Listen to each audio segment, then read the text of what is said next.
projet Wibolo. C'est-à-dire, il est Wibolo à compétence civile, mais dans le petit boulot à réaliser. Il y a d'amener, il y a projet d'amener, il y a client soro, il y a ferré, il y a échelle fitina. Mais arrivé à un moment donné, il va faire bien, il t'arrive à voir sur le chou comme avancer. Les gars, aujourd'hui, puis podcast là, on va parler d'investissement. Et investissement placé du investissement sur du non et investissement mais c'est sur le chou pour un jeune entrepreneur, pour un moins jeune entrepreneur. Donc, comme d'habitude, nous sommes avec Amirou et nous sommes avec notre invité qui va nous expliquer pourquoi déjà aller bénir investissement qu'on nous donne et les questions que nous posons au début. Investissement mais sur le investissement mais investissement mais la forme du menu du menga. Il y a un monnaie pour qu'il y ait investissement mérité. Donc, bonjour monsieur. Bonjour. Comment ça va? Je vais bien et vous? Super. Bien. Bonsoir Jack, comment vas-tu? Très bien, là tu me mets à l'aise.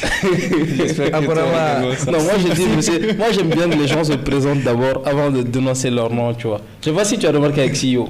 Mais j'ai remarqué ça effectivement. Ouais. Tu l'as laissé se présenter lui-même. Ouais. C'est bien, mais ce soir-là, tu n'as pas dit mon nom. Hein. Ouais, parce que je n'ai pas de financement à te donner. Non, non c'est parce que le Barça perd. Ok, d'accord. Jack, on est très content de t'avoir avec nous. C'est un plaisir. On connaît ton parcours, mais on va te laisser quand même la chance de nous parler un peu de ton histoire.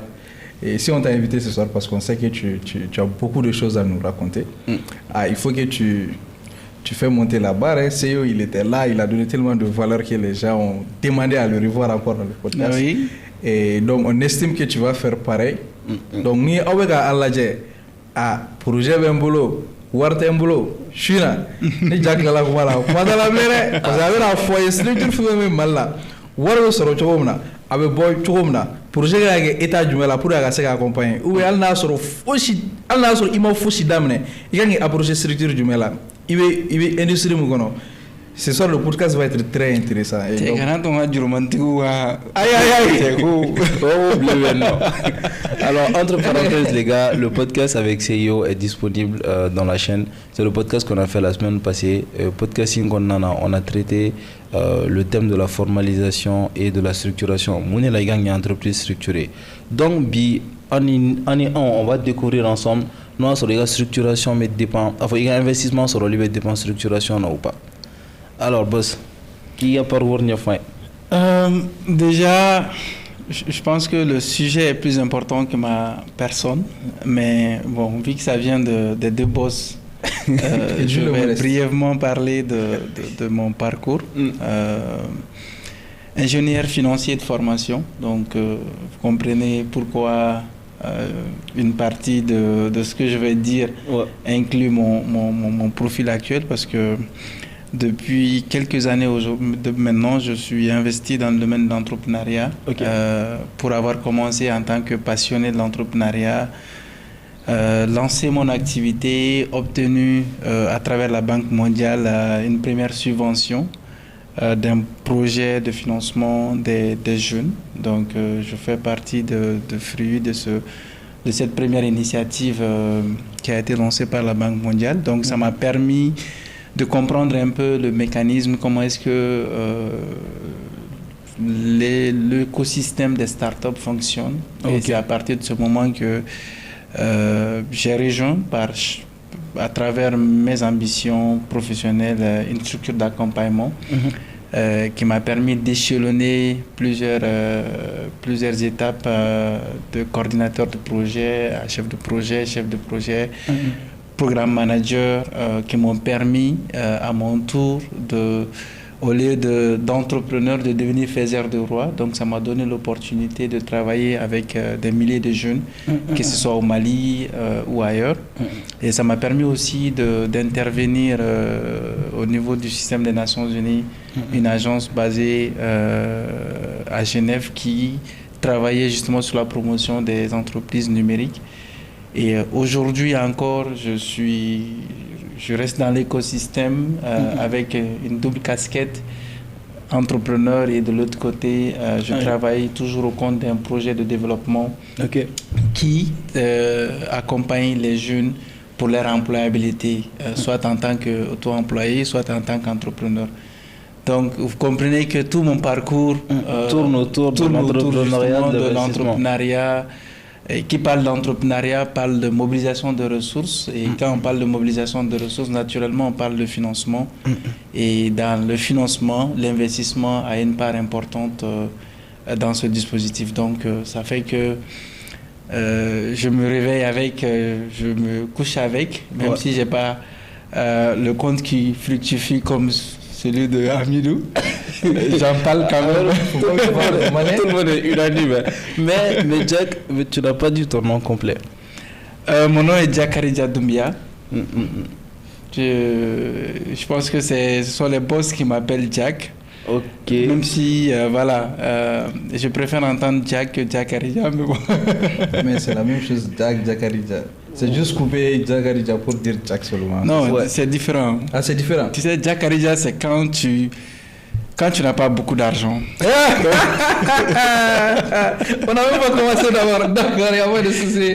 Donc, tu vois, quand je vais commencer à gagner beaucoup d'argent, on va m'appeler Jack. Déjà, on l'appelle Jack. Ça veut dire qu'il a Non, c'est lui qui m'appelle Jack. Parce qu'il est riche. On l'appelle Jack. Ok, d'accord. Donc, c'est les riches qui t'appellent Jack et les pauvres t'appellent Jack Aridja. Tu fallait le dire, j'allais dire Jack Aridja dès le départ. Tu sais, quand Jack Aridja va le toucher, quand sa femme va dire Jack Aridja, il va se faire. Non, laisse ça. Ah, oui, il y a un problème là. Alors, boss, déjà, la présentation, c'est très large. Il n'a pas terminé. Très riche. Non, attends, il n'a pas terminé. Okay. Il a dit qu'il est dans le domaine de l'entrepreneuriat. Ouais. Jack, ProJob, c'est quoi? ProJob, c'est une entreprise que j'ai fondée formellement. Vous avez évoqué la formalisation la semaine dernière, que j'ai créée formellement en 2020. Vous comprenez? Tu as regardé le podcast? Non, pas encore, mais j'ai hâte d'écouter un CEO que j'estime beaucoup. Donc, j'ai fondé formellement en 2020, mais initié depuis 2018, qui part d'un constat auquel aujourd'hui on parle de besoin en emploi, mais aujourd'hui, quand on parle de compétences, de disponibilité de compétences, on sait qu'on a tous ce problème d'une manière ou d'une autre, que les gens n'ont pas accès à des compétences de qualité. Et souvent, même quand il y a de la compétence, mais il y a de l'assiduité ou en tout cas, il n'y a pas de sérieux derrière. Donc, l'idée de ProJob, c'est de mettre en place une plateforme qui permet aux gens de pouvoir accéder à des compétences qualifiées et vérifiées surtout, qui peuvent faire des travaux techniques. Donc, d'un sens, ça permet à tout individu de pouvoir accéder à des talents de qualité. Et dans un autre sens, ça permet aussi à des jeunes qui ont des talents de pouvoir exprimer pleinement leur potentiel en ayant des opportunités sur le marché. Donc, c'est une plateforme qui fait de la mise en relation de ces deux acteurs. Ok. Non, pour les gens qui n'ont pas compris, en bambara, je vais l'expliquer proprement. Vas-y. Et donc ProJob, c'est fin de site d'oro. Application. Okay. C'est un site, c'est plutôt un site. C'est une application, web. Donc on a une application web qui est là. Ni mobe manœuvre là-haut, il mobe staff glan là-haut, il mobe c'est plombier là-haut, il mobe c'est fait ma. Ok. Ni tara sans fait, tu vas trouver le profil des gens ou un numéro non, tu peux le contacter depuis l'application pour venir faire le travail chez toi. Bon. Maintenant j'ai connu ProJob à travers d'abord Oumar Koulibaly. Et ensuite, je le connais à travers mon petit frère. Oumar Koulibaly qui est sur les réseaux? Non, lui, tu ne le connais pas par contre. Okay. Il y a deux Oumar Koulibaly. C'est ça. Oui. Maintenant, il y a mon petit frère qui a utilisé ProJob pour aller travailler sur son chantier. Quoi. Ok. C'est là que je lui ai demandé, ok, il y a manœuvre, il a fait un bon miaou. Il y a ta ProJob de ça. J'ai dit, ok, j'ai dit, mais. Donc ça veut dire que ça marchait, c'est très intéressant. Et ils ont fait un très bon boulot. Franchement, ils ont fait un bon boulot. Et c'est là que j'ai dit, ok, ça c'est vraiment. Ah oui, tu as un petit frère qui a utilisé ProJob? Si. Il a un chantier. Passons sur ça. Ils vont venir nous chercher ici. Passons sur ça. Ok, mais ça fait plaisir de des compétences vérifiées. Comment ça, les compétences vérifiées? En fait, tu vois, tu me pousses à parler plus de moi, Mais si tu es intéressant, de mes activités. Oui, à la base, en fait, on a fait un constat. On a fait un constat aujourd'hui que les gens, quand on parle de métier, d'ailleurs, c'est le domaine dans lequel j'évolue, même dans le bureau de coopération auquel je travaille aujourd'hui, on est sur le renforcement de compétences et de capacités des jeunes. On a constaté que beaucoup de jeunes aujourd'hui évoluent dans le domaine des métiers sans forcément avoir des compétences, en tout cas des compétences certifiées ou certifiantes, et que la plupart aussi qui sortent des écoles, il y a ce décalage d'expérience. Donc, il fait que, je veux quelqu'un qui sait bien faire le travail, mais comment vérifier cela? Donc, nous, ça nous a pris beaucoup de temps de pouvoir maîtriser le mécanisme de vérification des talents, parce que, dans un sens, beaucoup de techniciens qualifiés sur le terrain n'ont pas de diplôme, justement qui certifie ça. Donc il fallait beaucoup de gens qui ont des diplômes n'ont pas forcément l'expérience pratique. Et d'ailleurs la plupart des jeunes qui ont des diplômes venant des centres de formation qui viennent vers nous, on pouvait pas les envoyer sur le terrain parce que oui, ils ont un BTS ou un BT, un X ou Y métier, mais sur le terrain, dans la pratique, c'était pas ça. Donc il fallait trouver en tout cas le mécanisme de pouvoir vérifier cela, et ça nous a pris beaucoup de temps, mais aujourd'hui on est à mesure de savoir, en tout cas les techniciens opérationnels aujourd'hui qui sont chez nous, qui fait quoi, qui a quel nombre d'années d'expérience, où est-ce qu'il est. On les vérifie, on les rend visite, on discute avec eux, on a des activités de formation, des renforcements des capacités avec eux. On a également les antécédents, parce que quand ils s'enregistrent chez nous, donc il y a de la documentation qui est fournie, souvent pas immédiatement, mais... Ça, c'est le point de vue des clients avec qui ils ont déjà travaillé, ou bien ça vient de... Non, nous, on fait des investigations sur le terrain. On fait des investigations sur le terrain, on les rend visite, on atteste, et d'ailleurs, ça nous a permis de créer du contenu qu'on a utilisé après pour les réseaux sociaux, parce que les visites qu'on a effectuées, et aussi on avait des mécanismes qui nous permettaient aussi de les évaluer. Donc chaque mois on avait des techniciens du mois, donc ça poussait les clients en fait à donner leur impression sur les techniciens. Et à la fin de chaque mois on avait aussi des notations, donc les techniciens qui ont effectué des missions donc étaient notés. Et sur la base de ces notes, donc on identifiait le meilleur technicien qu'on donnait, et on donnait des prix. Donc ça, dans les deux cas, ça nous permettait de les noter, ça nous permettait d'engager les clients, d'avoir leurs retours, et ça nous créait aussi du contenu qu'on pouvait évaluer après. Excellent. Tu vois, j'ai bien fait de bosser pour le Non, franchement, si tu fais pas attention, le podcast va être basé sur ProJob finalement. Ah, mais c'est très intéressant. Mais c'est bien pour l'audience de savoir qu'il existe des plateformes pareilles. Parce que comme il a dit, ils ont besoin de talent aussi. Donc tu peux être à la maison, tu as certaine compétence. Tu peux aller sur ProJob, tu peux appliquer.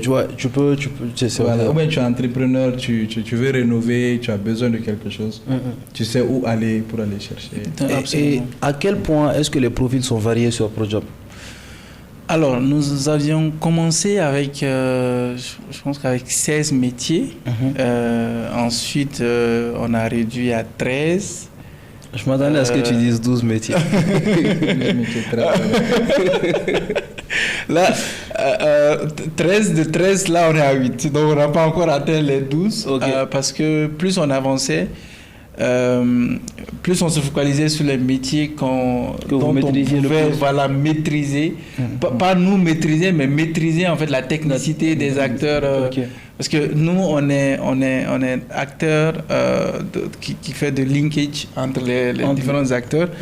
Donc, on ne se substitue pas du travail des techniciens. Donc, nous, notre valeur ajoutée, c'est de permettre à l'un d'accéder à l'autre. Et à l'autre d'avoir un travail de qualité. Exactement. Donc, si on n'a pas de travailleurs de qualité, peu importe la promesse qu'on va faire aux clients, donc on ne pourra pas assurer ces promesses. Donc, on a réduit, en tout cas en fonction de la disponibilité des compétences qu'on pouvait vérifier sur le terrain. Non, voilà, lève-le. Voilà, ok. Donc, ce qui a fait qu'on a réduit. Là, aujourd'hui, on est autour de 8 métiers. Ok. Mais avec des possibilités d'extension. Tout le temps, des gens viennent vers nous. Je suis dans tel secteur. Est-ce que vous avez ce secteur-là? Voilà. Est-ce que vous pouvez aussi intégrer ce secteur? Bon, c'est pas parce que il y a une ou deux demandes. D'ailleurs, je profite pour peut-être mentionner cette erreur que les entrepreneurs font généralement. Se focaliser sur une ou deux demandes et lancer leur entreprise. Le besoin, il ne doit pas être ponctuel, il doit être récurrent, il doit être constant et il doit toucher une audience large. Donc, on ne se lance pas parce qu'il y a 2 personnes qui sont dans le métier qui nous demandent de lancer ce métier, où il y a 2 demandes, et bien on va intégrer ce dispositif. Si le dispositif n'est pas fonctionnel, autant se concentrer sur ce qui est fonctionnel et de le rendre beaucoup plus fluide et d'avancer avec cela. Super. Très intéressant. Moi, j'avais déjà une question par rapport à la présentation de Jack. C'est qu'est-ce qu'une start-up exactement? Parce que c'est une question que j'ai l'impression qui divise un peu. C'est vrai. Ouais. Qu'est-ce qu'une start-up exactement? Start-up, quand entreprise du mène ou les start-up, et puis du mène tes start-up. Je parle de moi. Ouais, ok. On doit supprimer la terminologie start-up au Mali. Ok. Parce que si on doit définir la start-up, on sort du Mali. Parce qu'on n'a pas de... ça me fait honte de le dire parce que j'ai on n'a pas d'entreprise qui remplit ces critères-là. En fait, il y a, tu l'as dit, les gens ont tendance à ne pas à se diviser sur la terminologie parce que en fait la définition de la start-up de façon universelle est très différente de notre perception de la start-up ici. Okay. Donc, si on doit utiliser la start-up à l'échelle internationale, ou en tout cas de façon large, on ne peut pas le qualifier ici. Okay. Donc, soit on a notre start-up, donc la définition de la start-up malienne que je peux te donner. Sinon, si je donne la définition, en tout cas, personne au Mali innove. Non, c'est pourquoi je dis que la start-up en tant que telle. Oui, tu peux innover aujourd'hui, mais ce n'est pas l'innovation en fait la start-up. L'innovation suivie d'un potentiel de croissance sur une période limitée. C'est ça la start-up. Tu innoves, tu as un potentiel de croissance qui est établi sur une période donnée. Donné ou limité? Je veux dire limité en fait, sur une période spécifique qui ne dépasse pas 5 ans. Si tu dépasses 5 ans, tu n'es plus une start-up. Si tu n'es pas... Il y a 1 an, on a travaillé sur le projet de loi, l'avant-projet plutôt de loi Start-up au Mali. Et même dans les coulisses, le sujet, la définition de la start-up a divisé parce que tout simplement, il fallait trouver une manière de définir la start-up qui allait permettre à ce qu'on touche la cible qu'on voulait. Si on doit une définition de la start-up qui touche ceux qui se disent start-up déjà, c'est ça? Aujourd'hui, quand tu dis les gens innovent, déjà innover, oui, tu peux innover dans plusieurs secteurs aujourd'hui, mais ça ne fait pas de toi une start-up. Il faut que le potentiel de croissance soit là, il faut que la technologie, parce que quand on parle de start-up, on parle de potentiel de croissance technologique. Tu vois, donc déjà il y a un élément de qualification qui s'impose. Il y a le facteur temps qui est là. Et il y a également l'exigence d'évoluer. La start-up, elle ne peut pas rester au même niveau pendant 5 ans, 6 ans, 7 ans et se dire start-up. On n'est pas, ProJob n'est pas start-up. D'abord, On a une TPE. dans ce cas, comment tu qualifies les petites entreprises ici au Mali? Ceux qui ont l'habitude de s'appeler start-up. C'est des micro-entreprises. C'est des okay. micro-entreprises, à mon avis. Ça, ça n'engage que moi. Mais pour moi, c'est des micro-entreprises qui peuvent avoir le potentiel de devenir des start-up. Ce n'est pas fortuit que quand tu dis que tu es start-upper, on te regarde d'une certaine manière, on te regarde différemment. Parce que pour être start-up, ça demande un certain niveau. Et peut-être nous, on a tendance à utiliser facilement ces terminologies telles que CEO. Tu vois, quand on utilise les CEO, oui, c'est bien. Tu as une SARL, tu n'es pas CEO, tu es gérant. Ouais. On en a parlé la dernière fois. Tu vois, on parlait de tous ces termes-là dans le podcast. Tu vois, donc en fait, les gens ont tendance à utiliser, de la manière dont les gens ont tendance à utiliser ces termes, c'est comme ça que les gens utilisent en fait certains termes ou encore déplacer les termes de leur contexte. Et si on déplace les termes de leur contexte, on va se retrouver à un moment donné à dire des choses qui sortent du contexte et peut-être moi je peux dire une chose aujourd'hui, peut-être celui qui l'utilise dans un autre contexte va le prendre différemment. Mais ça, il y aura un petit propos qui fait voilà, que les choses n'avancent pas. Il faut vraiment qu'on reste, je mesure mes mots. Donc si on doit rester dans l'aspect, dans la définition, en tout cas universelle de la start-up, on est très loin de ceux qui se définissent aujourd'hui comme des start-up, malheureusement. Ok, je vois. Ça, c'est très intéressant. Parce que moi, je me suis toujours dit vulgairement que c'est une entreprise qui débute, mais voilà, sur une période donnée. Le côté innovation, je ne me l'avais pas vraiment exigé, en fait, comme critère. Et ça, c'est à mon niveau, en plus. Ouais. C'est ce que je me suis toujours dit, mais après je ne connais pas ton point de vue, Amélo. Non, si, moi, je pensais toujours que start-up a tout à voir avec innovation. Quand tu crées quelque chose de nouveau, que tu as une petite entreprise, tu crées quelque chose de nouveau, mais côté croissance avec temps limité, ça c'est un facteur que je ne connaissais pas vraiment. Oui, en fait parce que, tu sais, quand les gens utilisent le terme start-up, c'est vraiment des termes qui... c'est des mots-clés. C'est des mots-clés qui sont utilisés dans d'autres contextes pour identifier des pépites, par exemple. Ok. Et quand on te dit start-up, c'est qu'on doit porter une attention particulière sur toi. Est-ce que ce que tu développes peut être, on va dire, à intérêt public? C'est ça? A du potentiel, a de l'innovation et peut se développer dans un délai bien précis. Super. Donc si tout le monde, toute entreprise qui se crée se dit start-up, finalement, on a combien de start-up? Tu vois beaucoup, ouais. Tu vois, donc pour moi, il ne faut pas se limiter seulement au potentiel d'innovation. L'innovation, elle est très relative. L'innovation, tout ce qu'on fait dans le monde, aujourd'hui, on a tendance à développer de l'innovation d'une manière ou d'une autre. Elle peut être dans la consommation, elle peut être dans la manière d'utiliser, elle peut être même le modèle économique. L'innovation, elle peut être définie, elle peut être dans le produit aussi, ou dans le service qu'on développe. Donc l'innovation, elle est transversale, elle est large. Donc ça ne doit pas être le seul facteur qui nous permet d'évaluer en fait la start-upabilité. Je viens de créer un mot de ton projet. Ça c'est super intéressant. Ouais.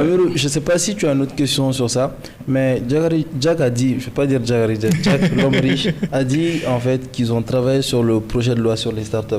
Ça veut dire que qui dit start-up en général parle d'investissement, de mobilisation de ressources. C'est bien ça? Oui, c'est ça. Donc c'est la question essentielle aujourd'hui. Si ça ni idée bi bolo sans agara start-up à ma start-up et miri on va dire projet de la mato il se ka war soro et puis il se ka moro employé ka war soro no fait. Il veut war bombing à se ka damne. Quelles sont les options que tu as sur l'échiquier malien? Je vais reformuler sa question. Il est malien, il veut faire un projet d'amener, c'est ça. Warti, Jigatila. Parce que quand on parle de source de financement, tu peux commencer avec les fonds de tes amis, de tes parents, tout ça. Ils appellent ça love money, non? Love money. Oui, mais ça fait partie des moyens de financement. Voilà. Justement, c'est... Ah bon, ok, bon, il va toucher tout ça. Mais moi, je veux dire, si tu n'as absolument rien du tout et que tu as une idée, un projet, est-ce que d'abord, au début de ton projet, c'est une bonne idée déjà de chercher de l'argent? Jack va nous parler de ça. Et à partir de quel stage de ton projet tu dois commencer à chercher de l'argent? Et quelles sont les options qui s'offrent à toi quand tu cherches de l'argent? On va demander à Jack de nous parler un peu de l'écosystème malien et comment c'est difficile d'avoir accès à ces sources de financement. Amiro suppose que c'est difficile déjà. Ah, tu vois, non? Vu qu'il est dedans, donc je suppose que... Non, en vrai, c'est difficile. Comment c'est facile d'avoir accès à... Non, mais tu as vu que ces j'ai sources de soufflé avant de prendre la parole. Et déjà, j'ajoute une définition, bon, pas une définition, mais une caractéristique qui figure dans l'avant-projet de loi relative à la start-up malienne, donc le projet de loi Start-up Act du Mali, où justement il faut être labellisé start-up. Donc, pour être labellisé start-up, en tout cas, si le projet parvient à être validé, si vous voulez devenir start-up, donc vous devez réunir certaines conditions pour avoir le label start-up. Et ce n'est qu'à ce moment qu'on peut te qualifier start-up. Et quand on te qualifie de start-up, à partir de ce moment, tu peux accéder à un mécanisme de financement qui sera greffé en fait à ce label-là.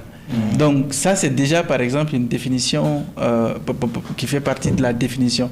Donc qui dit, ce n'est pas parce que je suis débutant que j'ai une innovation que je suis start-up. Je suis automatiquement start-up, mais il y a des conditions. Donc même au plus haut niveau, donc il y a des éléments qui ont été déterminés, spécifiés, qui peuvent attester qu'une idée ou qu'un projet peut être appelé une start-up. Donc ça, c'est juste pour paraphraser la définition qu'on m'a demandé sur la question start-up. Je pense que ce que tu as dit, tu as déjà soulevé le problème. Donc c'est un problème. Mais avant de parler de problème, je pense qu'il faudrait qu'on comprenne déjà l'environnement, le landscape, l'environnement malien, l'environnement entrepreneurial au Mali, qui à mon avis, en fait, les gens, oui, depuis quelques années, c'est bien parce que tout le monde aujourd'hui se tourne vers l'entrepreneuriat. Et je pense qu'on va encore faire quelques années dans ça avant que les meilleurs ne soient... Plus on est nombreux, la sélection naturelle. Plus on est nombreux, plus on a de la chance d'avoir des bons produits. C'est vrai. Et je pense que comparativement aux pays comme le Kenya, qui depuis 2004 ont des dispositifs qui encouragent l'entrepreneuriat, donc on ne peut pas être au même niveau que ces gens. Mais aujourd'hui, on voit qu'il y a beaucoup de personnes qui se lancent dans ce domaine de l'entrepreneuriat. Donc sans doute, on va avoir des champions parmi ce nombre élevé. Bien que beaucoup ne vont pas avancer, mais on a la chance aussi d'avoir des champions qui pourront réellement faire des choses. Donc quand on regarde l'environnement de l'entrepreneuriat au Mali, on voit que oui, il y a des dispositifs qui soutiennent le démarrage des entreprises des jeunes. Mais pour moi, la question du financement n'intervient pas au démarrage d'une entreprise. Donc il faudrait qu'on arrive à scinder ces deux éléments. Démarrer une entreprise et financer une entreprise, c'est deux choses. Quand on finance une entreprise, d'ailleurs on a tendance à le dire, on finance à deux niveaux. On finance soit dans les investissements, soit on finance dans le fonctionnement de l'entreprise. Donc pour moi, j'allais dire la croissance. Dans le fonctionnement, je veux dire, le fonctionnement qui impulse la croissance naturellement. Mais pour moi, il faudrait, parce que si on demande aux gens, ok, on va vous financer, on finance pour que vous démarrez. Déjà pour moi, le démarrage précède le financement. Donc nous, c'est ce qui fait qu'aujourd'hui on a tendance à rediriger tous nos outils financiers, tous nos outils de financement vers le démarrage. Et le seul outil aujourd'hui valable pour aider une entreprise à démarrer, c'est soit la subvention, soit le soutien de la famille. Et tu vois qu'aujourd'hui, si on regarde tous les types de financements qui existent, qui encouragent les jeunes, c'est des subventions. Ou c'est des prêts qui sont quelque part subventionnés. Parce que tout simplement, on a redirigé le financement vers le démarrage des entreprises. Et ça, c'est pas quelque chose qui peut être pérennisé. Quelqu'un qui a commencé à travailler, plutôt quelqu'un qui a commencé à marcher, faudrait-il pas amener la personne à se développer, à être autonome en marchant, et à partir de cette autonomie, maintenant que la personne apprendre la personne à courir. Mais si nous, quelqu'un qui n'a pas encore commencé à marcher, qui est par terre, on veut l'apprendre à courir. Déjà, ni les conditions, ni les dispositions, ni les portefeuilles ou encore le plafond financier ne permettent à une entreprise aujourd'hui de se créer, de prendre le temps de comprendre le marché, de se développer malgré tout le contexte aussi complexe que le nôtre. Donc, vous ne pouvez pas espérer qu'une entreprise, en 2 ans, 3 ans, puisse se développer. Mais imagine une entreprise qui existe depuis 2 ans, qui existe depuis 3 ans. L'entreprise, on ne la demande pas d'avoir de résultats positifs, mais de comprendre son environnement, de comprendre le produit qu'il vend ou qu'elle vend sur le marché, de comprendre le fonctionnement de la chaîne de valeur. Imagine, tu viens, tu impulses, tu injectes de l'argent dans ce business. La personne, elle sait pourquoi l'entreprise ne marche pas, certainement. Ou elle sait ce qui fait que l'entreprise tient toujours aujourd'hui. Donc imagine, tu mets de l'argent, donc c'est plus facile de pouvoir faire avancer la personne. Malheureusement, nos fonds sont redirigés vers le démarrage. Donc je pense qu'il y a cette disparité qu'il faudra faire dans un premier temps. Ça, c'est mon constat de l'écosystème. Ce n'est pas un mauvais en soi, mais c'est quelque chose, à mon avis, qui freine le financement des entreprises. Parce que quand tu entends certains acteurs de l'écosystème, surtout les bailleurs, il y a énormément d'argent qui ont été injectés dans l'écosystème malien. La Banque mondiale, je n'ai pas envie de citer les partenaires ici, mais il y a beaucoup de fonds qui sont venus de 2016 à aujourd'hui, énormément de fonds qui ont été injectés dans l'écosystème. Mais donne-moi juste top 3 des entreprises qui sont des champions. Je connais beaucoup, Personnellement, je connais parce que je suis de l'écosystème. Mais donne-moi juste, pour un Malien lambda, 3 champions qui sont parvenus réellement à aller à l'échelle mondiale. L'échelle mondiale? Oui. En supposant que il faut déjà passer par l'échelle sous-régionale et tout, c'est ça? Bon, je veux dire, je vais revoir mes ambitions à la baisse. Il faut l'échelle internationale seulement. Comme ça, non, je veux dire, en fait, il y en a très peu. J'en connais, comme je l'ai dit. Il y en a. Sincèrement, j'apprécie, j'admire la combativité, la résilience de beaucoup d'entrepreneurs maliens. Comme je l'ai dit, je suis de l'écosystème, donc je connais certains qui parviennent réellement à faire bouger les choses. Mais le chiffre, il est relativement bas par rapport au nombre de financements qui ont été injectés. Quand on fait le rapport investissement réalisé et les résultats obtenus, tu vois que voilà, il y a des efforts à faire. Et je pense qu'il y a un repositionnement qui est nécessaire quand on parle de financement des entreprises au Mali. Donc, je vais résumer ce que Jack vient de dire. Je m'attendais trop à ce que tu penses. Oui, parce que souvent, il y a des gens qui écoutent. Vite fait là, c'est vrai. Donc, Jack estime aujourd'hui que dans l'écosystème malien, il y a de l'argent qui est donné aux entrepreneurs, mais on donne aux gens qui sont au démarrage. Alors que ce serait préférable de donner aux gens qui ont déjà commencé, même s'ils ne sont pas déjà rentables sur le marché, mais qu'ils déjà, donc ils ont besoin d'une aide, on peut les aider et l'argent pourra être utilisé de façon efficiente de cette façon. Mais si on donne à des gens qui n'ont absolument rien fait d'abord, ils vont utiliser cet argent juste pour essayer d'expérimenter, pour découvrir le marché. Et ça, ce n'est pas une façon ce n'est pas la meilleure façon de gérer l'argent, quoi. On peut faire nettement mieux que ça, quoi. Pas forcément, oui. Et moi, j'ai un take, je ne sais pas si Jack sera d'accord avec moi, c'est pour que tu me détrompes au cas où. J'ai l'impression que tu dis qu'il y a eu beaucoup de fonds injectés dans le marché, dans l'écosystème, mais il y a eu en fait, les gens qui reçoivent les fonds au démarrage, les fonds ne sont pas assez. C'est l'impression que j'ai. Oui, parce que c'est ce que je dis. Si le fonds est suffisant, le temps ne suffit pas pour que la personne évolue. Et la plupart du temps, c'est ce que tu dis, le fait que le fonds ne suffit pas. Moi, personnellement, je vais mettre quelque chose sur mon visage. J'ai reçu 1 million de francs CFA pour ma toute première subvention. C'est 1 million de francs CFA. 1 million de francs CFA, démarrer une entreprise. Ça veut dire qu'à la fin de ta success story, tu pourras dire que tu as commencé avec un grain de riz.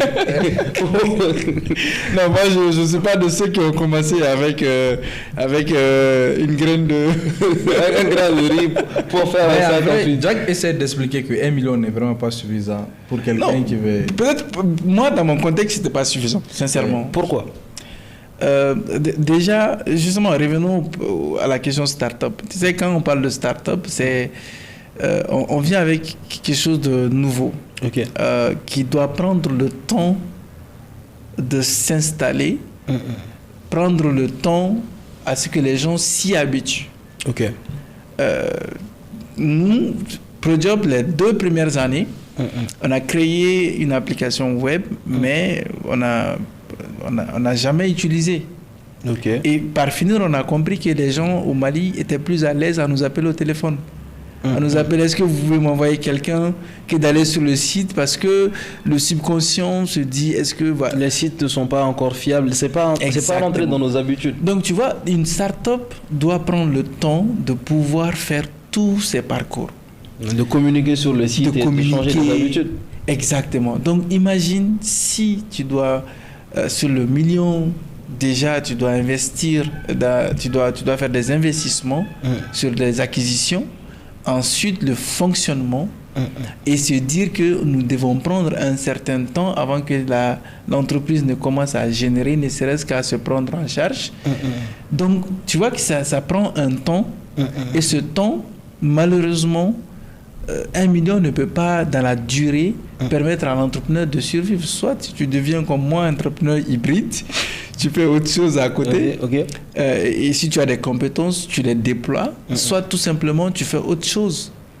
Super. Amirou, toi, tu penses qu'avec 1 million, on peut lancer un business? Non, d'abord, il faut faire la différence. Ce qu'il a dit est pertinent. Si vous écoutez, essayez de comprendre ce que Jack est en train de dire.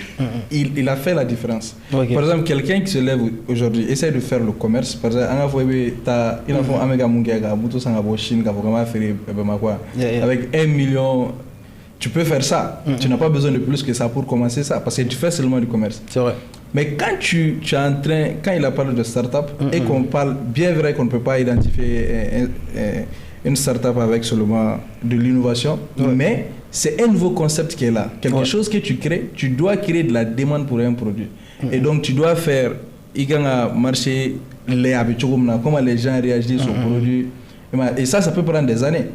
Et donc, comme il a dit, avec 1 million, tu ne peux pas tester le marché avec 1 million. Ce n'est pratiquement pas possible. Je pense que pour développer l'application, déjà les 1 million sont épuisés, non? Non, mais tiens, on parle un peu. Et voilà, donc, en fait, jusqu'à ce que tu arrives à avoir. Je n'ai pas eu que ça. Sincèrement, je suis très reconnaissant envers l'écosystème. Je n'ai pas eu que 1 million. J'ai eu vraiment la chance, et c'est le lieu pour moi de le reconnaître, de bénéficier de certaines subventions. Super. Comme je l'ai dit, dans mon cas, aujourd'hui, je suis fonctionnel. Aujourd'hui, l'entreprise existe et vraiment par la force des choses, l'entreprise existe, on essaie de faire bouger les lignes. Mais combien de personnes sont capables d'être aussi résilients à ce niveau? Et on ne va pas se mentir. Les gens, même si tu dis tout de suite, là, je te donne 100 000 francs CFA pour que tu lances un business, les gens, dans la situation actuelle auquel ils se trouvent, ils vont dire oui. Et ils vont se dire, oui, ça va marcher. Mais tu reçois les 100 000 francs CFA, déjà on va enlever les frais de transfert. Tu enlèves les frais de transfert, tu dois prendre de l'essence pour aller chercher la marchandise. Quand la marchandise arrive, tu dois l'installer. Si tu l'installes, tu dois...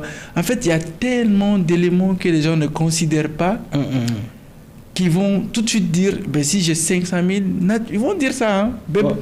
Jusqu'à ce qu'ils commencent à ils soient dedans. Okay. Nous, on a reçu des gens qui ont amené leur plan d'affaires. J'ai besoin de tel montant pour démarrer mes activités. On leur donne ce montant. Ils commencent à faire des acquisitions. À un moment donné, ils se rendent compte que non. Bon, le fournisseur, c'était telle qualité qui devait être tel prix. Mais si c'est ça, ça ne correspond pas à ça. Ou bien, ils imaginent ça. Ben, il faut que je change l'onduleur, il faut que je change ceci, cela, qui n'était pas évalué dans le coût du projet. Donc, ça devient un coût supplémentaire pour que le business fonctionne. Nous, au coût supplémentaire de projet là, ils vont se rendre compte que non, le déplacement fitin, c'était pas pris en compte dans le coût du projet. À un moment donné, le budget du projet qui était prévu pour les investissements et pour le fonctionnement à Betala investissement. Dans Betala investissement, qu'est-ce qui va se passer? L'entreprise a encore besoin d'argent pour pouvoir fonctionner. Et si il n'y a pas quelqu'un d'autre quelque part qui vient en secours, ça va être des investissements et l'entreprise va traîner. Donc, et généralement, c'est comme ça que les gens vont se retrouver. On a du mal à bien évaluer le projet. Et il m'a dit, c'est-à-dire, aller à dans business school, et généralement, c'est ce que les structures d'accompagnement déplorent d'ailleurs. Et plutôt les structures de financement déplorent. Et puis, structures de financement, non, il y a mal la vie. Je te jure, ce qu'Amiro dit en disant que non, c'est difficile d'avoir un financement mal là. Au Tida, la fait non, c'est faux. Je vais dire le nom, je connais des gens qui ont de l'argent, qui ont qui ont des chèques, mais qui ont du mal à trouver de bons projets. Et je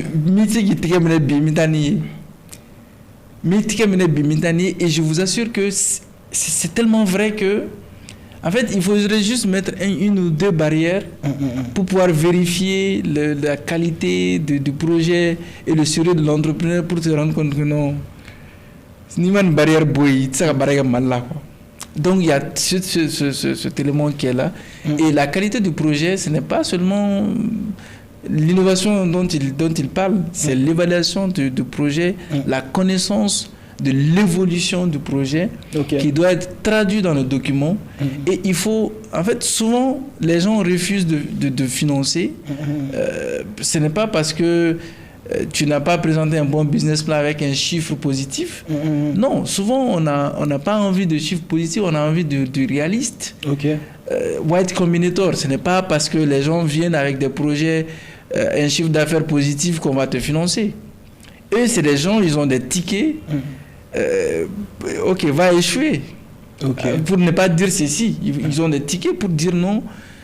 Commence avec ça. Djamo, vous avez vu l'histoire de Djamo qui a levé 30 millions de dollars. Djamo en Côte d'Ivoire. Djamo en Côte d'Ivoire, 30 millions de dollars. Et 30 millions de dollars, ce n'est que, je pense qu'il y a un an qu'ils ont commencé à rentabiliser en Côte d'Ivoire. Et ils sont en train de s'installer au Sénégal et ils ont une prévision de 2-3 ans avant de commencer à rentabiliser. Pourquoi les vrais investisseurs mettent leur argent, du million de dollars? Ce n'est pas parce qu'ils ont amené des projets avec des chiffres positifs. Parce qu'on sait que c'est des gens qui sont réalistes. On sait que le potentiel est là. On sait que c'est des gens qui ont vraiment évalué le projet, qui connaissent l'environnement. Je préfère donner mon argent à quelqu'un qui va me dire aujourd'hui ça va être dur, mais pour telle ou telle raison, demain ça ira. Mais non, en fait, c'est de belles paroles, mais en réalité, le fond, et je pense que c'est ce qui crée aussi ce décalage entre mon financement et financement. Tu sais, ça arrivait exactement à ce qu'il a dit au début. Ce décalage-là entre les gens qui sont au démarrage et ceux qui ont... Par exemple, on parle beaucoup de MVP. Genre, ici, MVP. Minimum Viable Product. Genre, il te faut avoir un système. C'est comme on le dit, si tu as un business, découvre le modèle qui marche d'abord. Une fois que tu as le modèle qui marche, c'est facile de te faire financer. Parce qu'à ce moment, tu as déjà bien compris ton projet. Il va marcher, mais ta fournisseur, quelle période de l'année mon projet il marche beaucoup. Pourquoi j'ai besoin d'argent spécifiquement pour mettre ça dans ce projet-là. Quand tu as ce stade-là, et quand tu t'assois et parles à quelqu'un qui a de l'argent, la personne aura beaucoup plus de facilité à te financer parce qu'il sait qu'il voit le potentiel. Il voit le potentiel. Et tu as fait déjà tes preuves, même si c'est à petite échelle, tu n'as pas peut-être des chiffres très conséquents, mais au moins on sait que si on continue de financer ce genre de projet, avec ta quoi. Mais quelqu'un qui est déconnecté de la réalité, qui vient seulement avec un plan de business, il va faire beaucoup d'erreurs comme il a mentionné au début. Il va faire une fournisseur de démarché, il a dit que non, c'était pas le bon produit. Donc tu vois, quand tu es dans ce cycle-là, même celui qui te finance en réalité, il va quoi. Parce que tu expérimentes un business avec de l'argent de tu vois. Et donc tant que tu es dans ce cycle-là, on peut pas avancer. C'est pas possible quoi. Donc il y aura forcément des projets qui vont se sortir du lot, mais tu vas voir que la majorité va traîner parce qu'en réalité, les fonds ne sont pas utilisés de façon efficiente. Je pense que c'est exactement ce qu'il a expliqué quoi. Super. Et tu peux un peu plus expliquer le MVP, Minimum Viable Product? Bon, en général, généralement on parle de ça.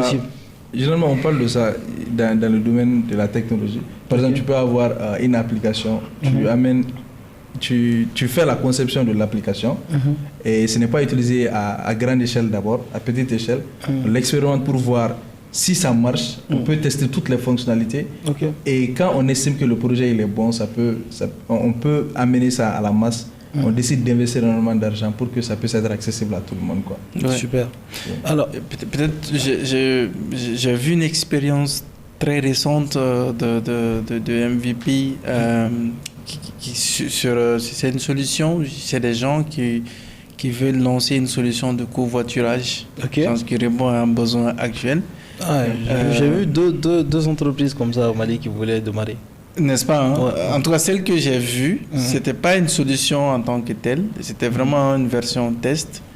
Et la version test, je pense qu'elle avait abouti à un MVP, donc un Minimum Viable Product.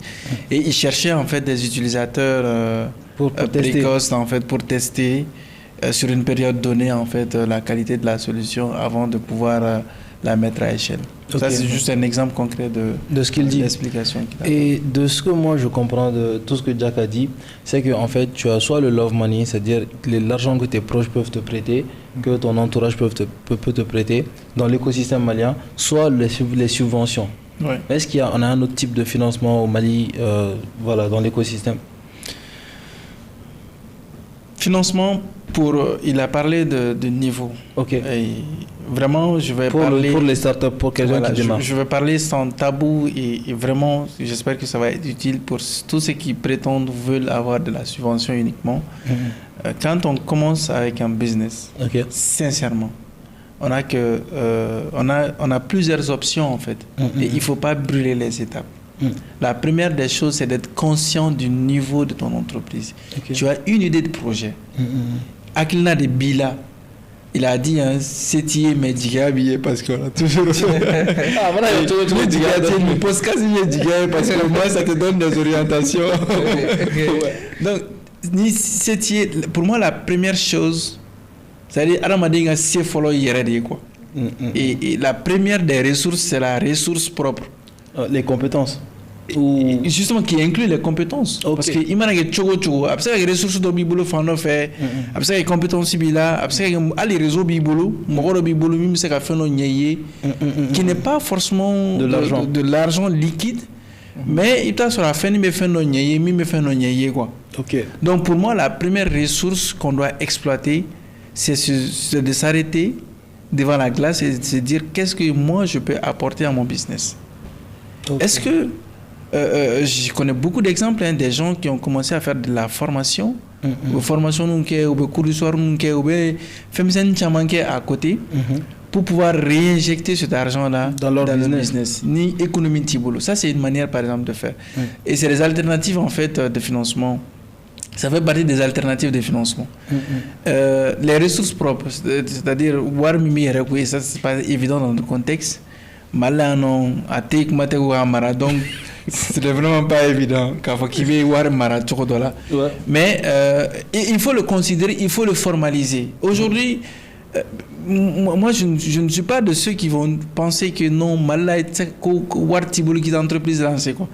j'ai lancé une méthode, je l'ai mis en œuvre pendant 4 ans au Mali, le crowdfunding. J'étais chef de projet de la seule plateforme de crowdfunding au Mali, et pendant 4 ans j'ai présenté les résultats de ce projet à la fin du projet, et au Mali on était à près de 500 000 dollars de mobilisation de ressources, incluant les fonds levés par les jeunes et on appelle ça les match funding qu'on a donné aux jeunes.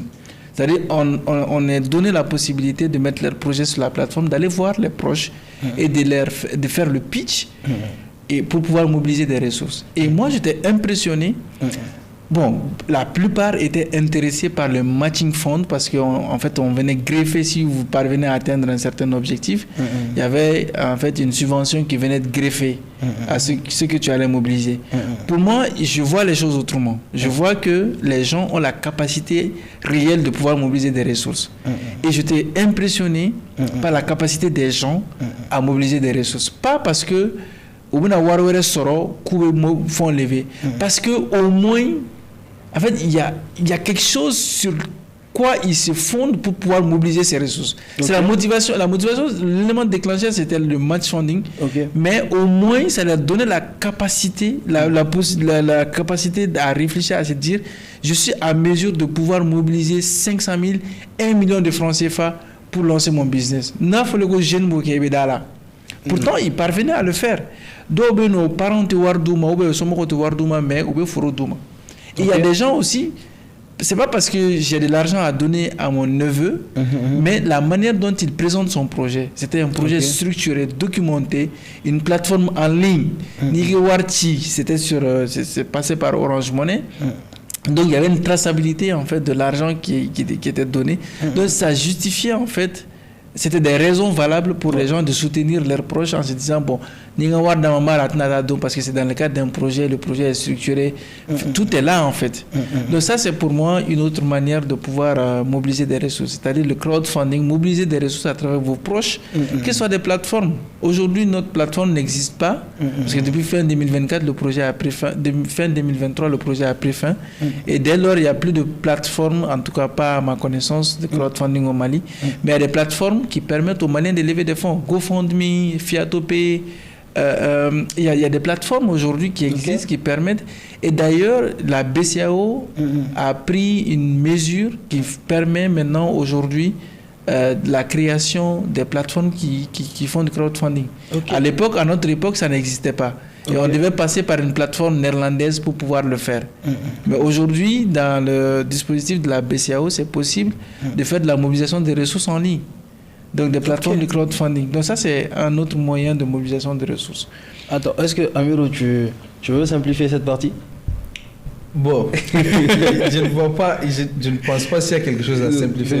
Mais si vous voulez que je reprenne ce que Jack a dit, par contre, c'est qu'à un moment donné, il y avait une plateforme de crowdfunding ici au Mali. C'est une plateforme sur laquelle Awesegata inscrit ni projet bibolo c'est ça il veut faire famille qui investit ou iteru qui investit et amona war mu récolter à travers vos parents et plateforme au marché donc on a gagné 1 million soro ils sont gros plateforme 1 million francs katakadima c'est ça.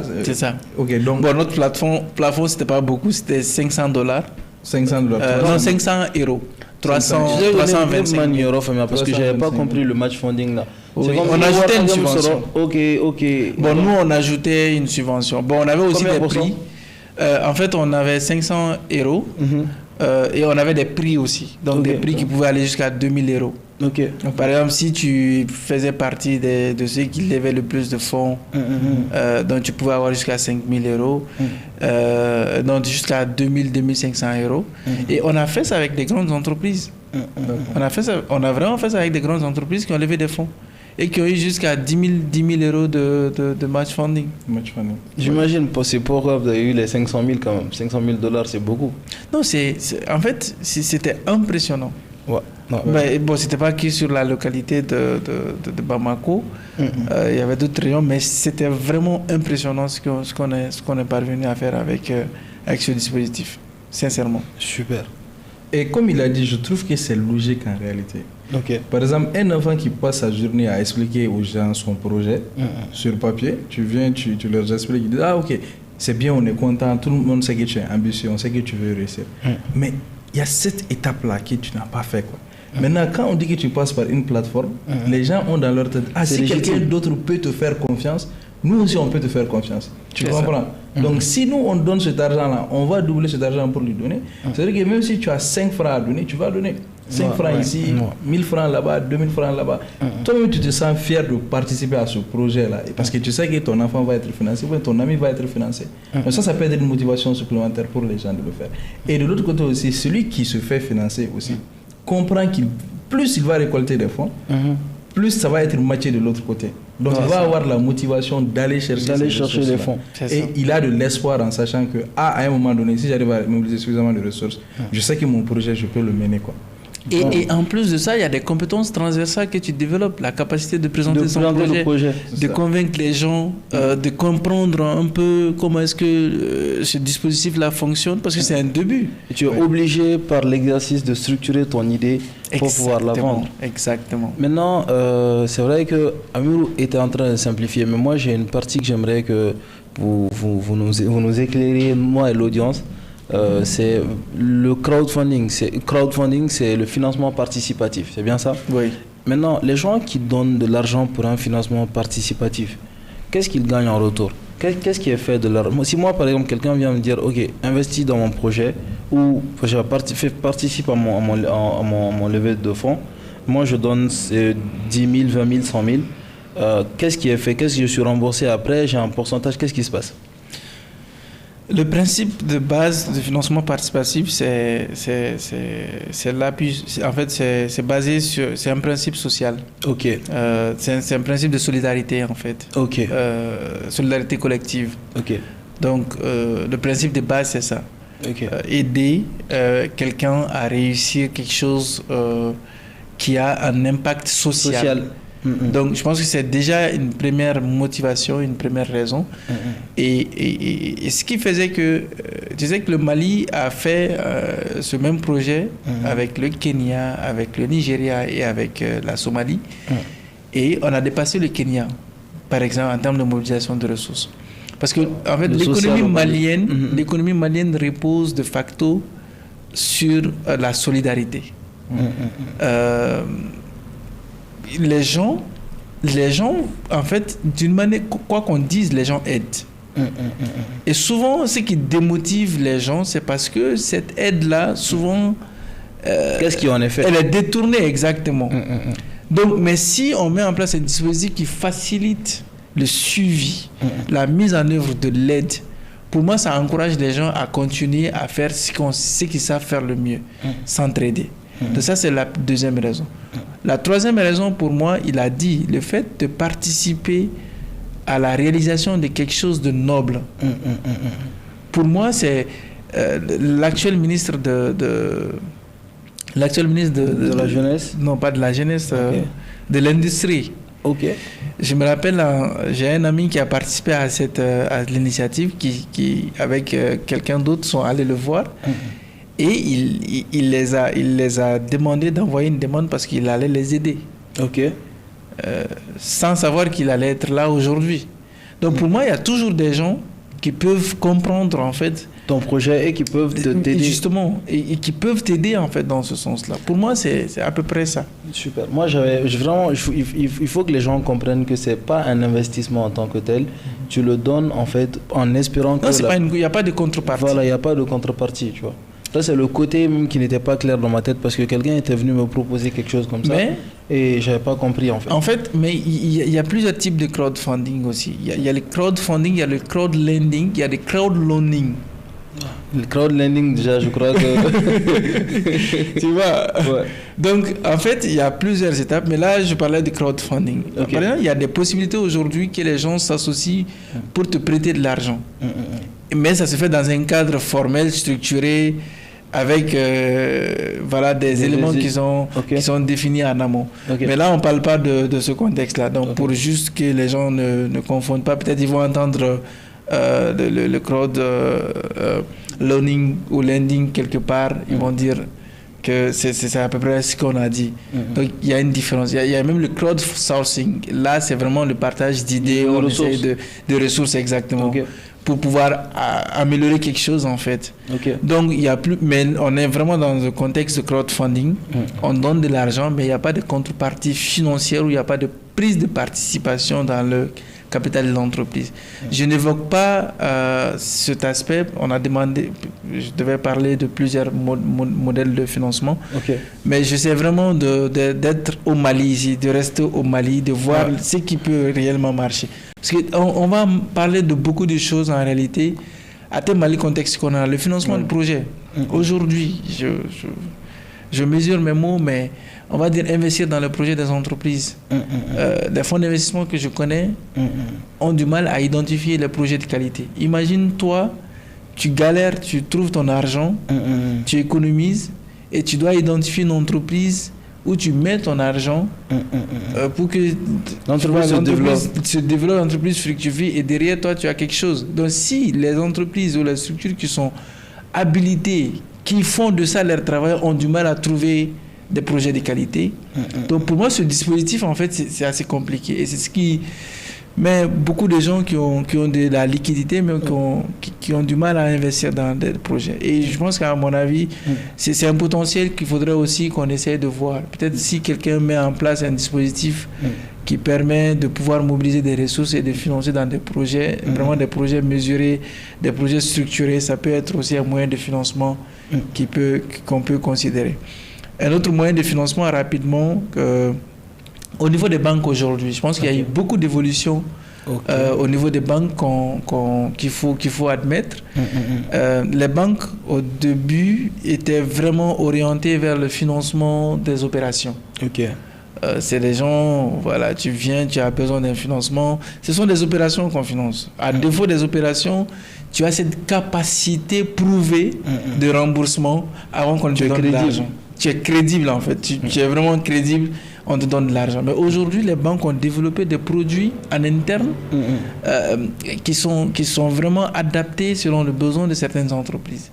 Par exemple, j'ai vu qu'il y a l'AFG Bank qui a lancé son portefeuille, plutôt son ticket pour les acteurs miniers avec le nouveau code minier pour aider un peu les Maliens qui veulent se lancer dans ce dispositif. C'est un fonds de près de 100 milliards de francs CFA. Pour aider en fait ceux qui veulent se lancer dans le domaine. Ça c'est des produits. Donc en fait en fonction de besoins, en fonction d'un besoin spécifique, donc certaines banques ont développé des produits en fait, pour pouvoir répondre exactement à des besoins spécifiques. Toi par exemple tu dois délivrer un produit à un fournisseur qui n'est pas au Mali. Donc soit dans certaines banques il y a des produits comme ça. Tu veux faire du crédit bail. Tu n'as pas besoin forcément d'avoir de la liquidité. Il y a des produits adaptés à ça. Donc tu peux. En fait, il y a quelques produits qui sont adaptés en fait à quelques types de financement qui ne met pas trop la banque en danger et qui permet aussi à un entrepreneur de ne pas forcément avoir des preuves ou encore des justificatifs pour pouvoir le faire. Quelque chose que je le dis aussi en me cachant, ça c'est des fonds silencieux. Quand je dis fonds silencieux, donc vous entendez le nom. En fait, c'est des fonds qui existent dans certaines, pas dans certaines banques seulement, mais même dans les institutions de garantie, qui permettent aux gens de pouvoir en fait accéder à des garanties. En fait, c'est les financements à crédit. Mais c'est la partie garantie qui est prise en compte en fait à travers un fonds silencieux au sein des banques. Donc la banque, c'est des PTF, des partenaires techniques et financiers qui déposent ces garanties silencieuses dans les banques ou encore dans les institutions afin que les entrepreneurs dans X ou Y secteur puissent accéder à des prêts. Et maintenant, la banque, elle couvre en fait son risque sur la base de cette garantie silencieuse. Ok. Si l'entrepreneur ne rembourse pas, la banque active, bien sûr, ces garanties. Donc ça, c'est pour encourager aussi certains qui sont dans le domaine, nous lancer le nous, et de se dire, bon, je n'ai pas de garantie, je ne vais pas aller En fait, c'est le narratif. Ok. War Tembolo, bon, terrain Tembolo, garantie Tembolo, ta banque là. Il faut toujours aller.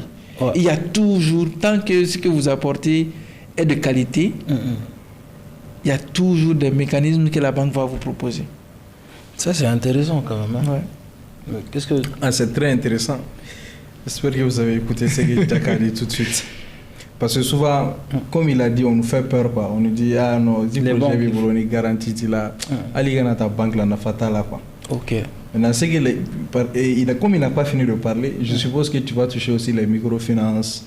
Oui, oui, les microfinances aussi. Bon, en fait, on parle de start-up. Pour moi, les microfinances aussi, surtout les économies informelles. Les économies informelles, parce que les microfinances, l'avantage c'est qu'il y a cet accès rapide et sans engagement lourd au financement. Mais il y a toujours un mais en fait qui fait qu'il y a un taux exorbitant. Souvent qui ne dit pas son nom en fait au sein de ces institutions, mais c'est justifié parce qu'ils prennent un gros risque. Donc ce gros risque doit être évalué, il doit être en contrepartie. Matérialisé exactement. En termes de pourcentage. Donc pour moi, si tu n'as pas un business qui est vraiment qui fonctionne normalement, il faut pas s'engager en fait dans des taux de remboursement élevés. Donc c'est pourquoi je suis resté un peu mitigé Mais en fait, comme je l'ai dit, il y a des avantages. L'accès rapide.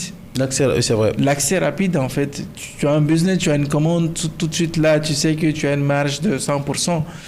Pourquoi ne pas aller voir si tu n'as pas, une IFM par exemple pour pouvoir financer IFM, ça. C'est une institution de microfinance. Oui. Ok. Donc, en fait, c'est très facile de pouvoir accéder à des ressources du genre dans cette situation précise. Donc, en fait, il y a beaucoup de produits. Sincèrement, on a l'expert en finance qui est là. Tout produit, en fait, est développé, ou en tout cas créé, initié sur la base d'un besoin. Maintenant, à vouloir obtenir tout sans avoir ce besoin spécifiquement, c'est là qu'on va se créer un problème. Donc, pour moi, comprendre tout ça, le podcast doit permettre à ce que les gens aient le maximum d'informations. Maintenant, digérer toutes ces informations et en fonction de leur situation, de se prendre des décisions. Amidou avait dit ça ce jour-là, Steve avait dit ça ce jour-là. Non, surtout Jack. Donc, on va considérer ça. Alors, c'est pas terminé. Jack n'a pas terminé. Ok, super. Jack a dit qu'on a des fonds de subvention, mais il n'a pas donné de nom. Justement, c'est ce que j'allais dire parce que Jack a dit, à un moment donné, c'était une blague, tu sais. Non. Si? C'était une blague? Ouais. Ah, tu sais pas ça? Il faut rigoler un peu, faire un effort. Du coup, tu ne voulais pas donner le nom des structures.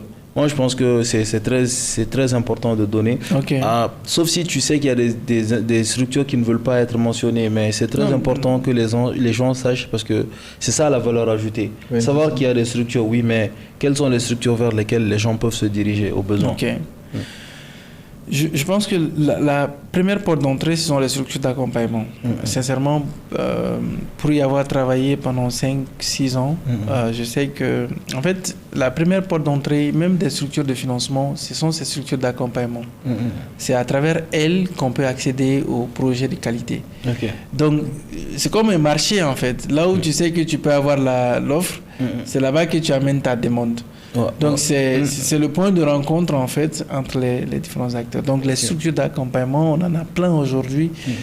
Et peu importe, même si vous n'avez pas de besoin immédiat, il faut y aller, il faut créer un lien avec cette structure, il faut se connecter et il faut essayer d'avoir ce réseau-là avec ces structures d'accompagnement. Il y a des projets, des structures d'accompagnement à l'air sain, ils ont des programmes. Donc, ces programmes sont financés souvent par des bailleurs, par des partenaires techniques et financiers. Donc ça peut être des projets ponctuels, ça peut aussi être des projets qui existent sur une certaine période, 3 ans, 4 ans. Et le cas FACEJ, par exemple, qui travaille avec beaucoup de structures d'accompagnement, c'est un financement qui est là, qui permet aux jeunes de pouvoir accéder à des financements. Un fonds plutôt qui permet aux jeunes d'avoir accès à des financements. Et qui travaille avec plusieurs structures d'accompagnement qu'ils appellent les facilitateurs. Et je fais partie de ceux qui ont travaillé sur ce dispositif. J'ai un peu travaillé sur le dispositif. Au FACEJ Pas au FACEJ, à Impact Hub. Impact Hub, lorsque j'y étais. Donc, il y a le FACEJ, il y a des projets comme le FIER, par exemple, il y a le Participe, par exemple. Donc, tout ça, c'est des projets financés par des partenaires techniques et financiers qui permettent de pouvoir accompagner les jeunes, en fait, dans l'accès au financement. Maintenant, comme je l'ai dit, il y a aussi Orange Corner, qui est un programme d'accompagnement, mais qui est greffé aujourd'hui à OSIF. Orange Corner Innovation Fund, mis en œuvre par Zira Capital. L'autre jour, j'ai participé à leur atelier de lancement. Ils ont à peu près 1,4 milliard sur 6 ans à financer des projets de jeunes. Donc, pour pouvoir participer à ça, il faut aller vers Orange Corner, qui est mis en œuvre par Dunilab. Donc, c'est des projets programmes plutôt, qui permettent dans un premier temps de bénéficier d'une incubation de 6 mois, ensuite des pitchs, après donc des possibilités de bénéficier jusqu'à $35 000 de financement. De financement, oui. Donc ça, par exemple, c'est des mécanismes. Quelle forme de financement subventions, prêts? Non, bon, en fait, il y a des subventions, il y a des prêts.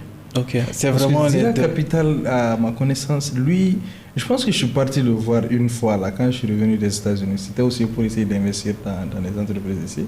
On a échangé un peu, mais il m'a vraiment fait comprendre qu'ici au Mali là, il n'y a pas de projet sur lequel tu peux investir. Donc tu donnes des raisons à tout ce que tu dis depuis tout. On parle de oui, Zira Capital, oui.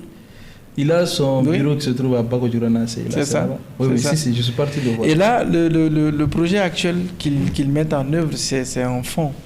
C'est un fonds financé par un bailleur de fonds. Donc, quand c'est des bailleurs, en fait, c'est des fonds qui arrivent sous forme de grants. Mais un investisseur en tant que tel, il ne peut pas prendre son argent et mettre dans le business. Si c'est pour aider, on peut le faire. Mais si c'est pour faire de l'argent, investir au Mali, c'est très compliqué. Si c'est vraiment pour se faire de l'argent, investir au Mali, c'est très compliqué. Je ne connais pas le nombre de personnes au niveau de la diaspora qui veulent investir de leur argent parce qu'ils travaillent là-bas, ils économisent. Et ils aimeraient réaliser des choses ici. Mais étant donné qu'ils sont là-bas, ils gagnent leur vie. Ils ne peuvent pas laisser leur travail et venir quelque chose dans l'incertitude ici. Donc ils préfèrent de là-bas investir un peu. Mais comment trouver les bons projets, les bonnes personnes, le bon contexte pour financer? C'est là que tu comprends tout ce que je suis en train de dire depuis le début. Je ne m'hasarde pas sur le type de financement, mais je parle beaucoup plus des projets, de l'écosystème et des personnes. Parce que pour moi, tant qu'il y a ces 3 éléments qui sont propres, qui sont propices à l'investissement, il est là, il peut témoigner la liquidité qui existe aujourd'hui. La liquidité qui existe aujourd'hui, parce qu'en fait, les gens travaillent. Et tout le monde a envie de mettre son argent dans quelque chose. Et nous, au Mali, depuis quoi? Depuis plus de 10 ans, on stagne. Il n'y a pas de croissance. Quand je dis il n'y a pas de croissance, quand on considère vraiment comment les choses évoluent, la croissance n'est pas à hauteur de souhait. Et pourtant, il y a le potentiel qui est là. Il y a plus que le potentiel d'ailleurs. Au Mali, il y a tout à faire. Côte d'Ivoire, tout près, Côte d'Ivoire, 6 mois. Au bout de 6 mois, tu vas trouver qu'il y a au moins 400 entreprises qui ont été créées, qui sont dans des secteurs stratégiques et qui commencent à se faire de l'argent. Normalement, tu vas trouver que peut-être il y a au moins au plus 10 personnes qui ont vraiment commencé à réussir dans ce qu'ils font. Pourtant, le potentiel, il est là. Steve, ce qu'il dit, c'est déplorable pour moi. Ah, c'est très difficile à dire en fait. Quand tu parles de liquidité, comme je l'ai dit, pour être entrepreneur, spécialement nous, la façon dont nous voyons les choses. Par exemple, je vais dire quelque chose qui est très intéressant. Peut-être que ça va aider certaines personnes. Tu sais, moi, j'estime que quand tu es jeune et que tu n'as rien du tout, il faut toujours penser crédit. C'est très important. Pourquoi penser crédit? Parce que quand tu regardes au niveau du système bancaire aux États-Unis, tout le monde a une carte de crédit en fait. Donc la carte de crédit, on ne l'utilise pas parce qu'on a besoin d'argent tout de suite. Tu l'utilises parce que tu veux créer de la crédibilité entre toi et ta banque. Pour que le jour où tu as besoin de vraiment de l'argent, tu puisses en avoir accès. Je te donne un exemple de quelqu'un qui commence à partir de zéro. Disons qu'on est tous à l'université. Toi, chaque 1 mois, chaque 2 mois, tu prends de l'argent avec tes amis. Tu empruntes de l'argent. Pas parce que tu en as besoin. Disons que je prends par exemple $100 avec toi. Je te donne un délai de remboursement. Je te dis, ok, dans une semaine, je te rembourse. Je fais ça avec toi 3 fois, 4 fois. Tu vas commencer à comprendre que je suis quelqu'un de crédible.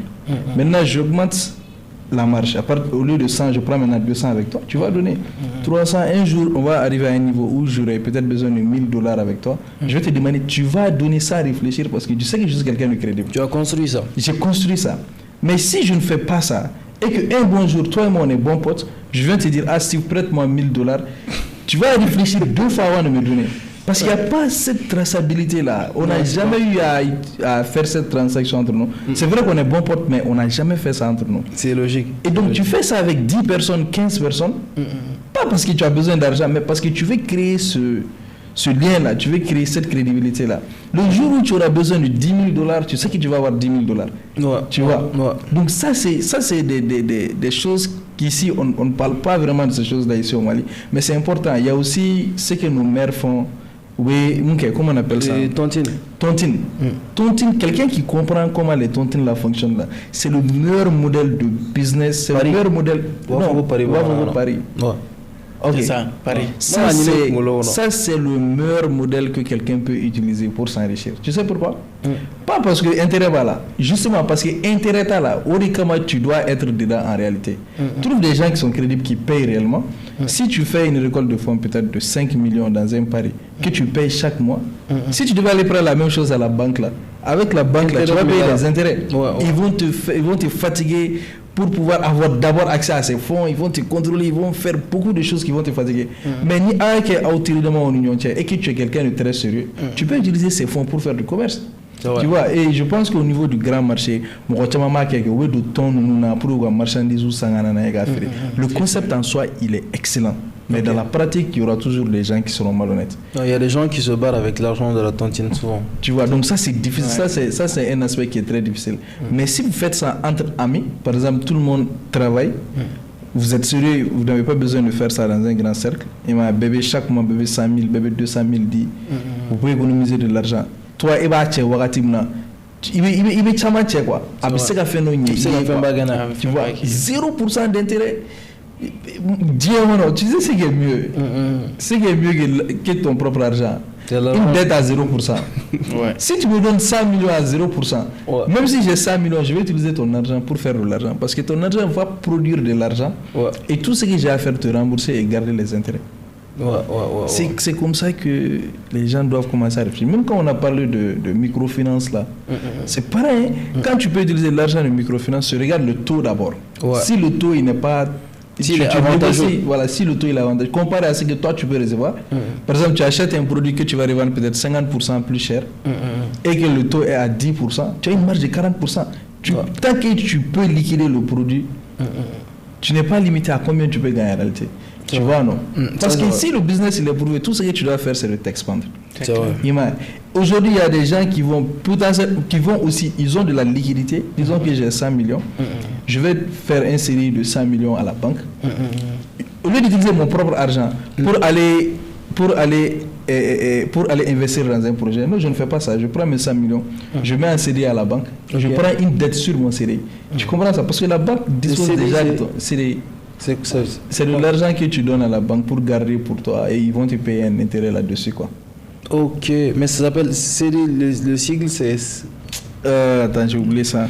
C'est des... En fait, il y en a deux modèles. Hein. Ici, c'est des... il y a des dépôts.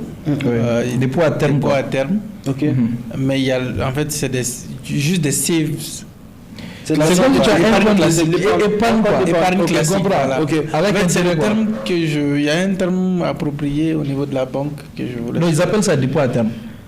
Ah, tu parles de dépôt à terme. Dépôt à terme, je parle de dépôt à terme. Oui, là, non, pas CDI, excuse-moi. DAT. CDI, là, ça, c'est. Je parle de DAT, excuse-moi. Ah, DAT. Je parle de Dépôt à terme. Dépôt à terme, excuse-moi. CDI, là, ça, c'est dans le monde des. Ça, c'est un contrat à durée indéterminée. Donc, excusez-moi pour ça, je voulais dire dépôt à terme. Le DAT, oui. Tu vois, les gens prennent des dettes sur leur DAT, tu vois. Mais tu dois aussi voir, même si tu empruntes de l'argent à la banque, tu dois connaître ton taux. En général, c'est ce que les Américains font. Tu vois, ils vont déposer de l'argent à la banque, prendre des dettes sur l'argent qu'ils ont déposé à la banque. Et même s'ils ne sont pas crédibles pour rembourser cet argent, ils gardent seulement leur... Mais leur argent se trouve là-bas qu'on ne touche pas. Quoi. Ok. Tu comprends? Ok. Et ça, c'est un concept que j'ai appris de Econ. C'est lui qui était en train d'expliquer ça. Il était dans un podcast où il expliquait ce mécanisme-là, que tous les Américains milliardaires, là, que c'est ce qu'ils font. Quoi. Ils ont de la liquidité, au lieu d'utiliser leur propre argent, ils vont déposer ça à la banque. Ok. Et la banque peut leur faire des prêts parce qu'ils savent que c'est des gens qui sont vraiment liquides. Ok. Et ils utilisent cet argent-là, même s'ils perdent cet argent, ils vont juste déclarer faillite parce que la banque ne peut rien faire en réalité. Et leur argent qu'ils ont déposé à la banque ne peut pas toucher cet argent-là. Et ils gagnent des intérêts sur cet argent-là aussi. Et bien sûr, ils gagnent des intérêts sur cet argent. Ouais. Ça, c'est malin. Je pense que 50 Cent avait fait ça à un moment donné où il avait déclaré faillite. Il ne voulait pas payer une somme de 10 millions, je crois. Ouais, je le sais parce que c'est lui que je suis le plus. Mais je pense qu'il avait fait ça à un moment donné. Tu sais que tu lui ressembles un peu. C'est là que je vois ça. Il faut dire ça. Ça, c'est des choses qui sont bien. Donc il y a beaucoup d'autres mécanismes, beaucoup d'autres façons de récolter de l'argent. On parle aussi également de crédibilité. Quand tu es quelqu'un de crédible, tu peux ne pas avoir les fonds, mais quelqu'un peut te faire confiance.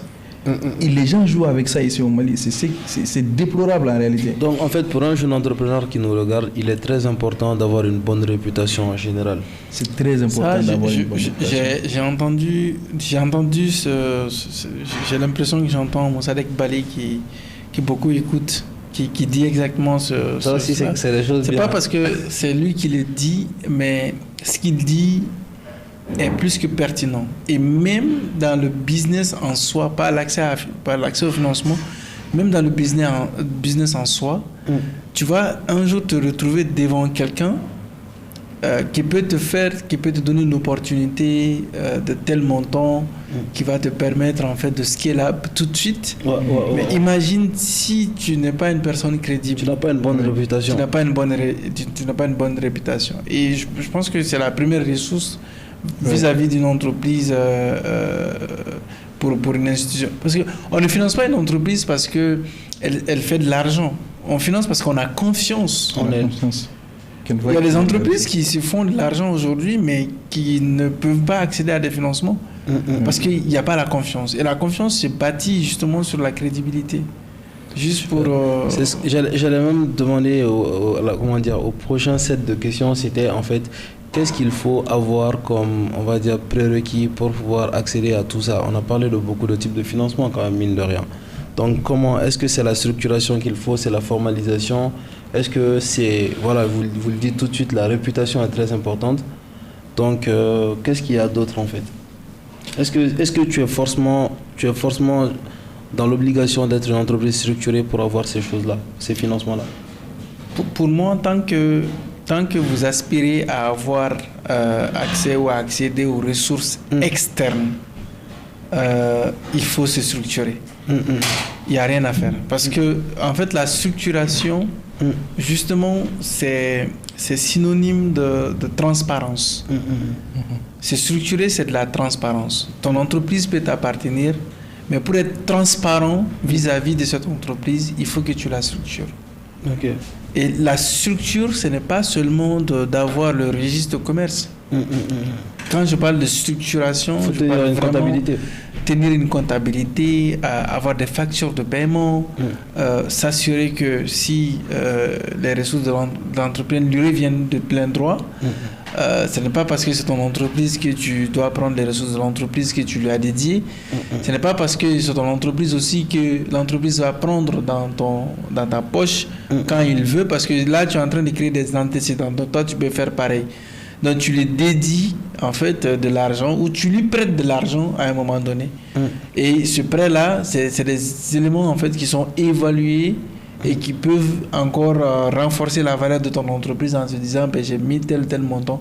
Et vis-à-vis des personnes qui vont rejoindre après, toujours justement cette transparence, cette crédibilité va leur permettre de dire voici la véritable valeur de cette entreprise. Donc pour moi, la structuration va au-delà de la formalisation, va au-delà de ces formalités juridiques en fait. Et ça va même te permettre en fait de pouvoir avoir des bons contrats avec les prestataires. Donc pour moi, il faut se structurer. Et la structuration, elle ne se fait pas de façon immédiate. Il faut le comprendre. On ne peut pas créer une entreprise et être formel, être structuré à 100% du jour au lendemain. C'est pas possible. Même les entreprises qui sont vendues de milliards aujourd'hui ne sont pas structurées. Et il faut se poser la question pourquoi dans la zone UEMOA, il n'y a pas beaucoup d'entreprises qui sont côté bourse. Pourtant, ce n'est pas le potentiel qui manque. C'est la structuration. La structuration, c'est les étapes. Au niveau d'évolution de ton entreprise, si tu es à l'étape idée de projet, cette étape, la condition de structuration de cette étape, il faut que tu parviennes à la répondre. Avoir un projet documenté. Avoir quelque chose de structuré, avoir un plan d'action, avoir un budget, avoir une prévision. Ça, c'est les éléments de structure en fait. Plus on avance, plus on essaye de renforcer la structure de son entreprise. Parce que si on demande tout de suite là, ben, il faut que tu paies 100% des impôts, il faut que tu formalises ton entreprise, tu vas continuer, tu vas faire 2 ans, tu payes tes impôts sans forcément que l'entreprise ne commence même à générer des ressources. Donc plus tu avances, plus tu structures davantage l'entreprise. Donc ça, c'est pour moi la manière appropriée de pouvoir répondre progressivement aux besoins et aux attentes en fait des investisseurs et des parties prenantes. Parce que tant que vous aspirez à ceux qui viennent de l'extérieur pour vous donner de l'argent, certainement, ils auront des exigences. Et ces exigences, ce n'est pas parce que tu as besoin de ça tout de suite que tu vas commencer à te structurer. Pour moi, c'est depuis le départ. Depuis le départ que tu commences à te structurer. Tu dois suivre un plan de structuration en fait qui est graduel par rapport à ton évolution. J'ai l'habitude de dire lors de mes interventions sur la préparation à l'investissement, j'ai été certifié avec IEP sur la préparation à l'investissement avec des entreprises, merci. Et je dis ceci, la structuration d'une entreprise commence dès l'instant que vous commencez, la préparation plutôt à l'investissement commence dès l'instant que vous démarrez votre entreprise. C'est depuis ce jour que vous allez commencer à préparer votre accès au financement. Parce qu'à un moment donné, on va vous demander des éléments qui vont revenir en fait à ces périodes-là. Soit vous inventez si vous n'avez pas créé, soit vous allez vous casser la tête à créer ou encore à revenir sur ces éléments. Donc autant dès l'instant que vous commencez avec vos ambitions, de commencer à vous structurer à la hauteur de vos ambitions et progressivement vous pouvez avancer dans ça. Super. Ça c'est très intéressant. Amirou, je voulais te demander tout ce dont tu as parlé par rapport à l'accès au crédit. Je pense que je suis en train de couper Jack. Non, moi j'avais une question pour Jack. Je sais que tu vas me faire perdre ça. Vas-y, pose ta question d'abord. Il a parlé de structuration et tout ça. Je voulais lui demander, est-ce que ce n'est pas préférable pour un entrepreneur de passer par une structure d'accompagnement au début plutôt que d'essayer de faire les choses par lui-même? Ça, c'est un j'aime. Ma réponse est oui, il faut passer par les structures d'accompagnement. Ça fait gagner du temps. Parce que c'est les expertises qui sont réunies au sein des structures d'accompagnement qui peuvent ne serait-ce t'éviter de faire certaines erreurs. Pour avoir accompagné d'autres personnes, pour avoir aidé, pour avoir vu des entreprises évoluer. Donc c'est les expertises réunies sur lesquelles on peut s'appuyer. Le concept de l'entrepreneuriat, business model Canva, machin, tout ça, c'est des choses qui ont existé pour faciliter le développement des entreprises. Mais ça ne crée pas l'entreprise. Il faut mettre ça dans ce contexte. Quand on veut structurer son entreprise et qu'on passe par des structures d'accompagnement, ça peut faciliter le travail. Mais ça ne fait pas le travail à sa place. Et donc, il faudrait que les gens fassent la nuance entre ces deux.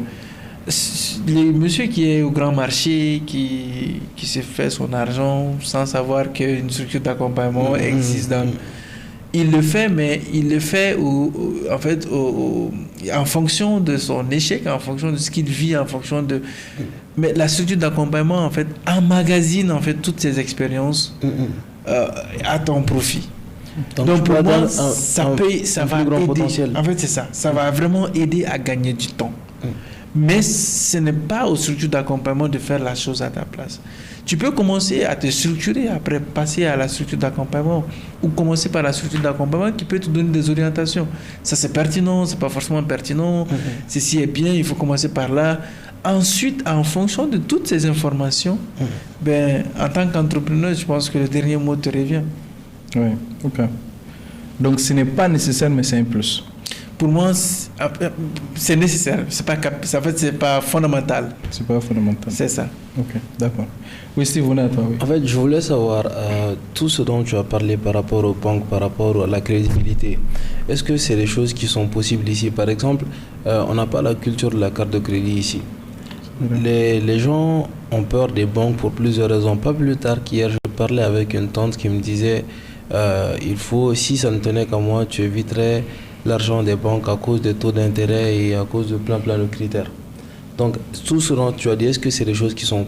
Est-ce que tu sais si c'est possible ici? Ici, par rapport aux cartes de crédit, je n'ai pas vraiment beaucoup d'informations par rapport à ça ici au Mali. Okay. Mais je me dis également pour les gens qui sont en train de débuter à faire le business, pour moi, sincèrement, c'est que je pense réellement. Le moment pour un entrepreneur de chercher des fonds, là, pour moi, c'est quand tu as un modèle qui marche pour toi. Ouais. Ça, c'est mon avis personnel. Je suis d'accord avec toi. Ça, à partir de cet instant, c'est vraiment facile pour toi d'avoir des fonds. Parce que tu vas tomber sur des gens qui sont fortunés. Tu n'auras même pas besoin d'aller chercher des institutions. Tu vas trouver des gens qui sont fortunés, qui vont vouloir te financer en réalité. Quand tu as un modèle de business qui est facile à comprendre, c'est très... Je trouve que c'est beaucoup plus facile. Ça serait beaucoup plus facile pour toi de convaincre quelqu'un de te donner de l'argent que quand tu n'as absolument rien fait. Donc, à partir de là-bas, déjà, tu sais que moi, je ne vais pas conseiller quelqu'un qui n'a rien fait d'aller chercher de l'argent. Parce que tu vas expérimenter un business avec l'argent de quelqu'un. Avec l'argent des gens, c'est vrai. Et ça, ce n'est pas ce que je conseille. Non, si tu pars à partir de zéro, moi je te dirais déjà, sois salarié, parce que tu n'as rien. Quand on n'a rien, il faut avoir au moins un emploi qui va te permettre peut-être d'économiser un peu d'argent. Moi je dirais plus une activité économique. Une activité, voilà, il faut faire au moins une activité économique pour pouvoir générer quand même un peu d'argent, parce que si toi tu veux créer une entreprise mais tu n'as absolument rien du tout, ça va être très compliqué. Déjà que l'entreprise ne produit pas, donc tu dois vivre, tu vois, il faut vivre. Donc quand tu as une source de revenus parallèle, tu as le temps de te concentrer, d'avoir un modèle qui marche. Tu vas faire beaucoup d'échecs, mais prends le temps. Prends 1 an, 2 ans, 3 ans, 4 ans, il n'y a pas de problème, il n'y a pas de feu. Une fois que tu as le modèle qui marche, tout ce que tu dois faire là, c'est de trouver un investissement qui va multiplier ton business. Et ça va très vite. C'est vrai, le business n'est pas linéaire. C'est ce qu'il... Comparé au salarié, un salarié va avoir un salaire qui est fixe, qui va évoluer de façon linéaire. Un entrepreneur, non, ça n'évolue pas comme ça. Peut-être tes 5 premières années, c'est linéaire. Mais arrive à un moment, une fois que tu as un concept qui est prouvé, tu passes de 0 à 10 très vite. Parce que le modèle est déjà prouvé. Tout ce que tu fais, c'est de multiplier le business. C'est là où on parle de franchise, tu vois, les gens. Une fois que le modèle est prouvé, tu peux créer d'autres choses quelque part d'autre, en appliquant exactement le même système. Toi, Steve, tu as un business, tu vends de la crème dans une école comme Castor. Non, je vends des protéines. Ok. Les gens peuvent le savoir. Donc, tu vends des protéines. Tu vois que ça marche très bien dans ta gym. Tu peux tout simplement multiplier ça et amener ça dans une autre pour voir si ça marche. Tu vois que ça marche, tu peux ouvrir un autre endroit. Tu vois, ça peut aller très vite. Tu vas trouver les produits gagnants, quoi. Une fois que tu as les produits gagnants, tout ce que tu dois faire, c'est de placer, tu vois. Mais le cas de protéines, là, c'est pas le bon exemple que je cherche. Je cherchais l'exemple de la crème glacée. Mais tu m'as donné quand même une idée, merci, vas-y. D'accord, je prenais l'exemple de la crème glacée. Peut-être que tu veux de la crème, les enfants n'aiment pas vraiment ce que tu es en train de produire. Tu vois, non? Et tu sais les périodes dans lesquelles la crème est vraiment vendue. Ouais, en mois de mars, tout ça là. Voilà, une fois que tu sais la période dans laquelle tu vas vendre beaucoup de crème, là, tout ce que tu dois faire, c'est de trouver d'autres écoles où tu vas aller vendre exactement la même chose. Tu ne fais pas d'efforts supplémentaires, tu multiplies seulement ta production. Et ce genre de business, les gens vont les financer parce que c'est facile à comprendre. Tu vois. Donc moi, je pense que si tu n'as pas d'argent, ne crée pas. Commence par quelque chose qui existe déjà, trouve un modèle qui marche déjà, essaie de dupliquer. Si tu arrives à trouver la bonne formule, multiplie, fais-toi de l'argent, sois dans une position d'abondance avant de commencer quelque chose, avant de commencer une start-up. Ok. Parce que là, ça va trouver que tu n'es plus en position... Tu peux innover lorsque tu existes déjà. C'est plus facile d'innover lorsque tu existes déjà. C'est exactement comme ça que je pense. Là, tu commences d'un pied d'abondance. Tu n'es pas sous pression. Tu fais ce que tu veux, ce que tu aimes. Tu as la passion. Tu peux faire ça. Et les fonds ne sont pas vraiment le problème. Parce que tu sais que tu peux prendre le temps de bien faire ce que tu es en train de commencer. Mais si tu n'as pas d'argent, ça va être très, très, très, très difficile. Tu vois, tous les grands business que tu connais, même que j'ai écouté un milliardaire américain qui expliquait quelque chose l'autre jour dans un de ces podcasts-là. Il dit en réalité, toutes les personnes qu'on prend comme exemple, ils ont tous copié d'une certaine forme. Il a pris l'exemple sur Bill Gates qui a copié, il dit que Excel a été copié, Microsoft a été copié. Il n'a pas commencé à partir des zéros. Il avait un modèle déjà qui existe. Il a juste touché ça et innové à sa manière. Et c'est comme ça que c'est parti. Il prend des exemples comme Facebook aussi. Il dit qu'avant Facebook, il y avait des modèles qui existaient. Mais c'est juste que Mark Zuckerberg, il est parti à partir de quelque chose. Il a utilisé quelque chose qui existait déjà pour créer une autre forme. Et il dit que ces gens, en réalité, ne perdaient pas grand chose si les choses ne marchaient pas pour eux. Bill Gates, il a quitté son université pour aller faire son projet. Mais si ça ne marchait pas, il pouvait toujours revenir. À l'université. Tu comprends, il pouvait toujours revenir à l'université. Tu vois, c'est pas comme s'il a brûlé tous les ponts pour ne pas réussir. Bon, je sais que je m'écarte un peu de l'essentiel, mais je veux que les gens comprennent un peu cet aspect-là. Où est-ce que tu veux en venir? Voilà. Commencez avec ce que vous avez. Et une fois que vous avez un modèle qui est prouvé, ensuite cherchez à vous faire financer. Mais ne comptez pas sur les gens au début. Sinon, peut-être que tu ne vas même pas démarrer. Tu vois. C'est vrai que les gens ont besoin quand même d'un preuve d'existant. Ouais. C'est vrai. Alors, je pense qu'on a un peu quand même fait le tour. Hein. Ouais. Moi, je nous vois bien parler de formation en général dans le prochain podcast. Je ne sais pas ce que tu en penses. Ok, formation formation, pourquoi en réalité comment être prêt, les outils dont tu dois te prémunir en fait pour pouvoir commencer, tu vois. À entreprendre, tu vois. Les outils que tu dois avoir, dans quelle position tu dois être, comment est-ce que tu affrontes toutes tes suggestions qui viennent de l'extérieur. Comment est-ce que, je sais pas, ça vient de me venir en tête. Je vais te poser une seule question. Pose-moi une question. Ok, toi tu es entrepreneur, on est d'accord? Oui. Est-ce que quand tu commençais ton business, tu avais même un business plan? On parle pas de moi ici, Amirou. Hein? On parle pas de moi ici. Non, pour la raison pour laquelle je pose cette question. Quand je commençais la salle de sport, j'avais un business plan. Ok, mais c'est pas le seul business que tu as commencé. Tu as des business que tu as commencé. Ok, tu avais un business plan, d'accord. Oui. Mais est-ce que tu as suivi la lettre de ton business plan? Je peux dire que oui. Je suis le business plan. Ok, mais c'est pas ton premier business. C'est pas mon premier business. Tu as fait beaucoup d'autres business. Non, mon premier business, je n'avais pas de business plan. J'avais pas d'argent. Je ne pensais pas à du financement. Okay. Je me disais que j'avais besoin d'argent pour faire. J'avais une idée, tu vois. Okay. Il n'y avait même pas de concept économique préétabli, tu vois. Okay. Donc, ouais, je comprends ce que je veux dire. De toute façon, on trouvera le prochain sujet. Voilà. La raison pour laquelle je dis ça... En fait, moi, je le comprends. Hein. Ouais. Et moi, je mets tout ce qui est formation, tout ce qui est compétences dans son contexte. Ouais. En fait, le but, c'est de pouvoir gagner du temps et de mieux faire. Okay. Pour moi, si ça te sort de ce cadre-là,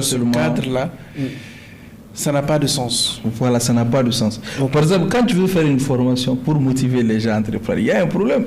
Comment, tu vois, tu veux quelqu'un qui... C'est de ça dont j'aimerais qu'on parle justement, tu vois. Parce non, il y a un problème. À partir du moment où une personne, en scrollant sur Facebook, voit le mot formation, en fait, tu vois. Et pour moi, des fois, c'est de fausses bonnes idées. Tu vois? Ouais, voilà, ok. Et au-delà de ce concept que ce soit de fausses bonnes idées, il y a réellement des choses dont les gens doivent se prémunir. Par exemple, il y a des choses dont tu vas sentir le regret de ne pas avoir fait plus tôt. Il y a des formations que tu vas sentir le regret de ne pas avoir fait plus tôt. Si tu arrives à un certain niveau. Okay. C'est pour ça que je l'ai mentionné, mais c'est une idée qui n'est pas travaillée, que j'ai eu juste comme ça en flash. Je l'ai eu à travers les propos de Jack, en fait, tu vois. Parce que tout ça, ça mérite une formation. Le fait de savoir qu'il y a des structures qui peuvent t'accompagner. Le fait de savoir qu'une idée, ça quitte ce point-là pour ce point-là. Parce que je rappelle, le FACEJ, ils ont des fonds qu'ils donnent aux jeunes entrepreneurs. Pour que tu puisses bénéficier du fonds, à un moment donné, il faut que ton projet il soit viable pour eux. Si le projet est viable pour eux et il obéit à leurs critères, pas besoin d'une structuration très pointilleuse, mais ils te font faire des formations en fait, pour se rassurer que tu vas bien injecter les fonds aux bons endroits et tu vas avoir les bons réflexes. C'est pour ça que la question de la formation, je trouve qu'elle est très large. Tu vois? Mais j'y ai pensé juste sur le coup. Il y a des contradictions qui seraient très intéressantes pour les gens aussi, tu vois. Si. Notamment... Ça ferait un bon débat. Ouais. D'accord. Tu veux motiver les gens. On demande aussi à l'audience de nous faire des suggestions aussi de thèmes. Okay. Par exemple, le thème sur la structuration, ça a été proposé par quelqu'un et oui. C'était un podcast vraiment très intéressant. Moi, j'ai appris énormément de choses ce jour-là. Mais aujourd'hui encore, moi, j'en ai appris. Avec Jack aussi, on a appris énormément de choses. Ouais. C'est très intéressant et c'est très important. Donc, si vous avez des suggestions à nous faire, des thèmes spécifiques, vous pouvez toujours mettre ça en commentaire. On va prendre ça en compte.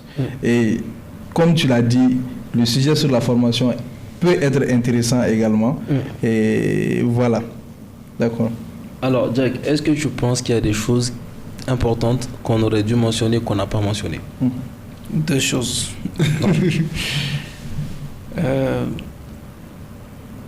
La première chose, c'est se concentrer. La meilleure manière d'obtenir un financement, c'est à partir du business. Ce n'est pas chercher le financement qui fera le business, c'est le business qui va vous permettre d'avoir le financement. Et je pense que les gens s'attardent trop sur le besoin d'argent que sur le fait de mettre en place quelque chose qui va leur permettre de gagner de l'argent.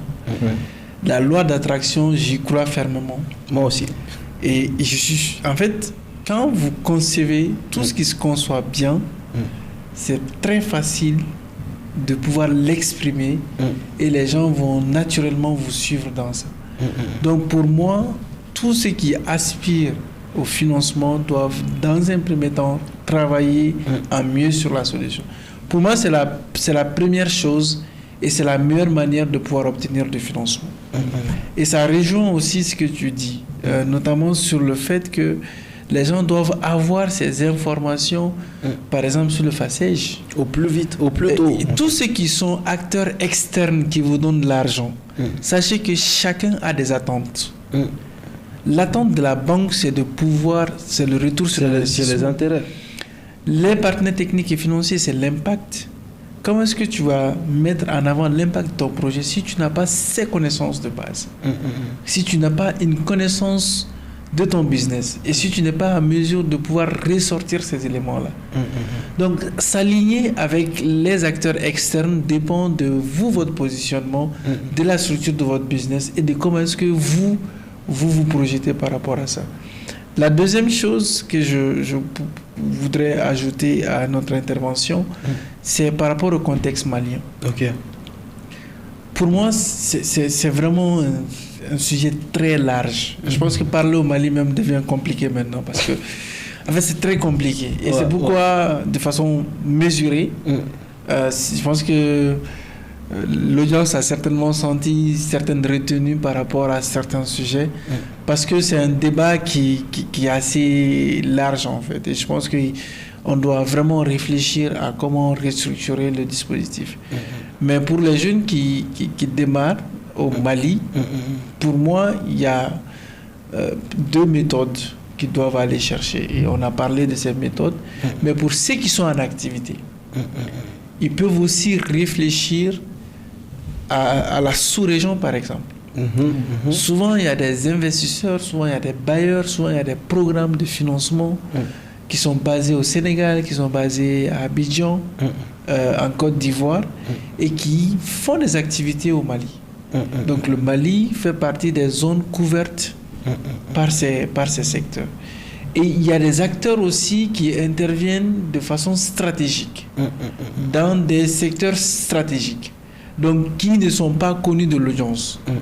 Donc je les invite à aller aussi. Je parlais de l'AFG, AFG Bank, avec le guichet prestataire minier à hauteur de 100 milliards qui doit être financé.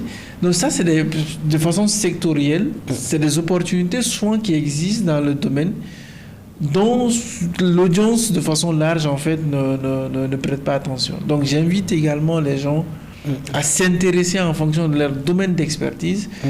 Dans le domaine du sport, il y a une ONG, ISA, qui est en train de lancer un programme d'accompagnement des acteurs sportifs, par exemple. Voilà, et ça, je ne savais pas.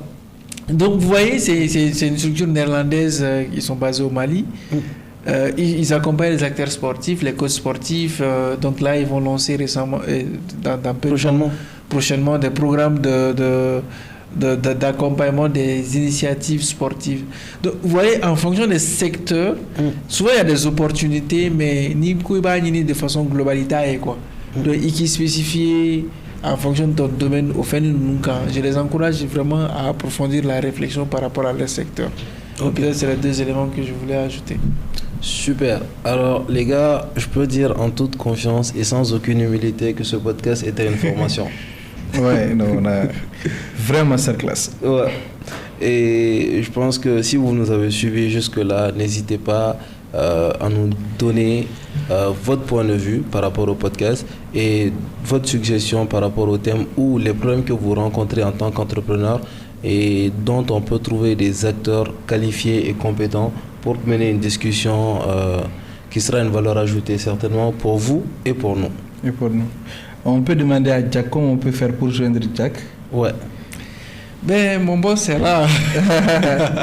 Jack, tu as bien une plateforme où on peut te joindre. Sincèrement, je sais vraiment de me faire discret. Ok. Qui fait que, je pense que tu le sais, hein, je me fonds dans la masse. Okay. Je n'ai pas de plateforme spécifique, je ne fais pas d'activité spécifique pour ma personne. En tout cas, à travers tout ce que je viens de vous dire, tout ce que je fais, c'est sur la base de mon travail. Donc, en fonction de mon travail, j'essaie de faire certaines choses. Mais mon contact, je pense que on peut le trouver. Jack Doumbia. Jack Doumbia sur LinkedIn. Je suis très actif sur LinkedIn. Bon, j'ai supprimé Facebook récemment. Donc tu as raison, ça déconcentre. Donc Facebook, machin, tout ça, je ne suis plus sur ces plateformes. Je suis LinkedIn, Twitter maintenant, X. Je suis très actif sur X aussi, même si je ne parle pas, mais je suis très actif. Et donc voilà, je sais vraiment je n'ai pas un personal branding en tant que tel en fait que je mets en avant, mais vraiment c'est à partir de mon travail dans la plupart du temps que j'interviens sur des choses. Tu vois, le personal branding aussi est un sujet. Hein. Non, c'est un bon sujet. C'est inhérent à l'entrepreneuriat. On a besoin des gens qui ont laissé des marques ici au Mali sur le personal branding. Je pense qu'on va trouver des gens. Non, je peux vous en suggérer. Ah, super. Mais c'est un concept très très important. Voilà, mais en fait, quand on est à un certain niveau d'intervention, on ne peut pas agir de manière solo. Donc, en fait, ça fait partie du personal branding aussi, de savoir son positionnement, de comprendre son positionnement et d'agir en conséquence. Donc, ce qui fait que certains se vendent individuellement, mais d'autres aussi en fait se fondent dans la masse et puis essayent de plutôt mettre en avant leur travail, en tout cas leur entreprise ou autre. Et je pense que tout dépend de vraiment son positionnement. Je serais très très heureux de voir le prochain ou en tout cas ça sera la semaine prochaine podcast sur cette question. Donc vous avez entendu, Jack en réalité il a joué la carte de l'humilité, on est d'accord. Tout le monde est d'accord avec ça. Tu as vu ça? Et puis il a dit qu'il est très actif sur X, mais qu'il ne parle pas. Ça veut dire qu'il vous écoute activement. Oui. Et donc, moi je retiens seulement qu'on a eu que 10% de Jack. Ouais. On n'a eu que 10% de Jack parce qu'apparemment il ne veut pas beaucoup parler. Ouais. Mais ce qu'il a donné quand même, je pense que si vous suivez le podcast, vous allez avoir énormément de valeur. Je pense que la technique doit mettre cette partie-là au début du podcast. Oui, il faut mettre ça au début du podcast. Alors les gars, prenez soin de vous, de votre famille et à une prochaine fois. À la semaine prochaine. Semaine prochaine. Ouais, la semaine prochaine. Inch'Allah. Allez.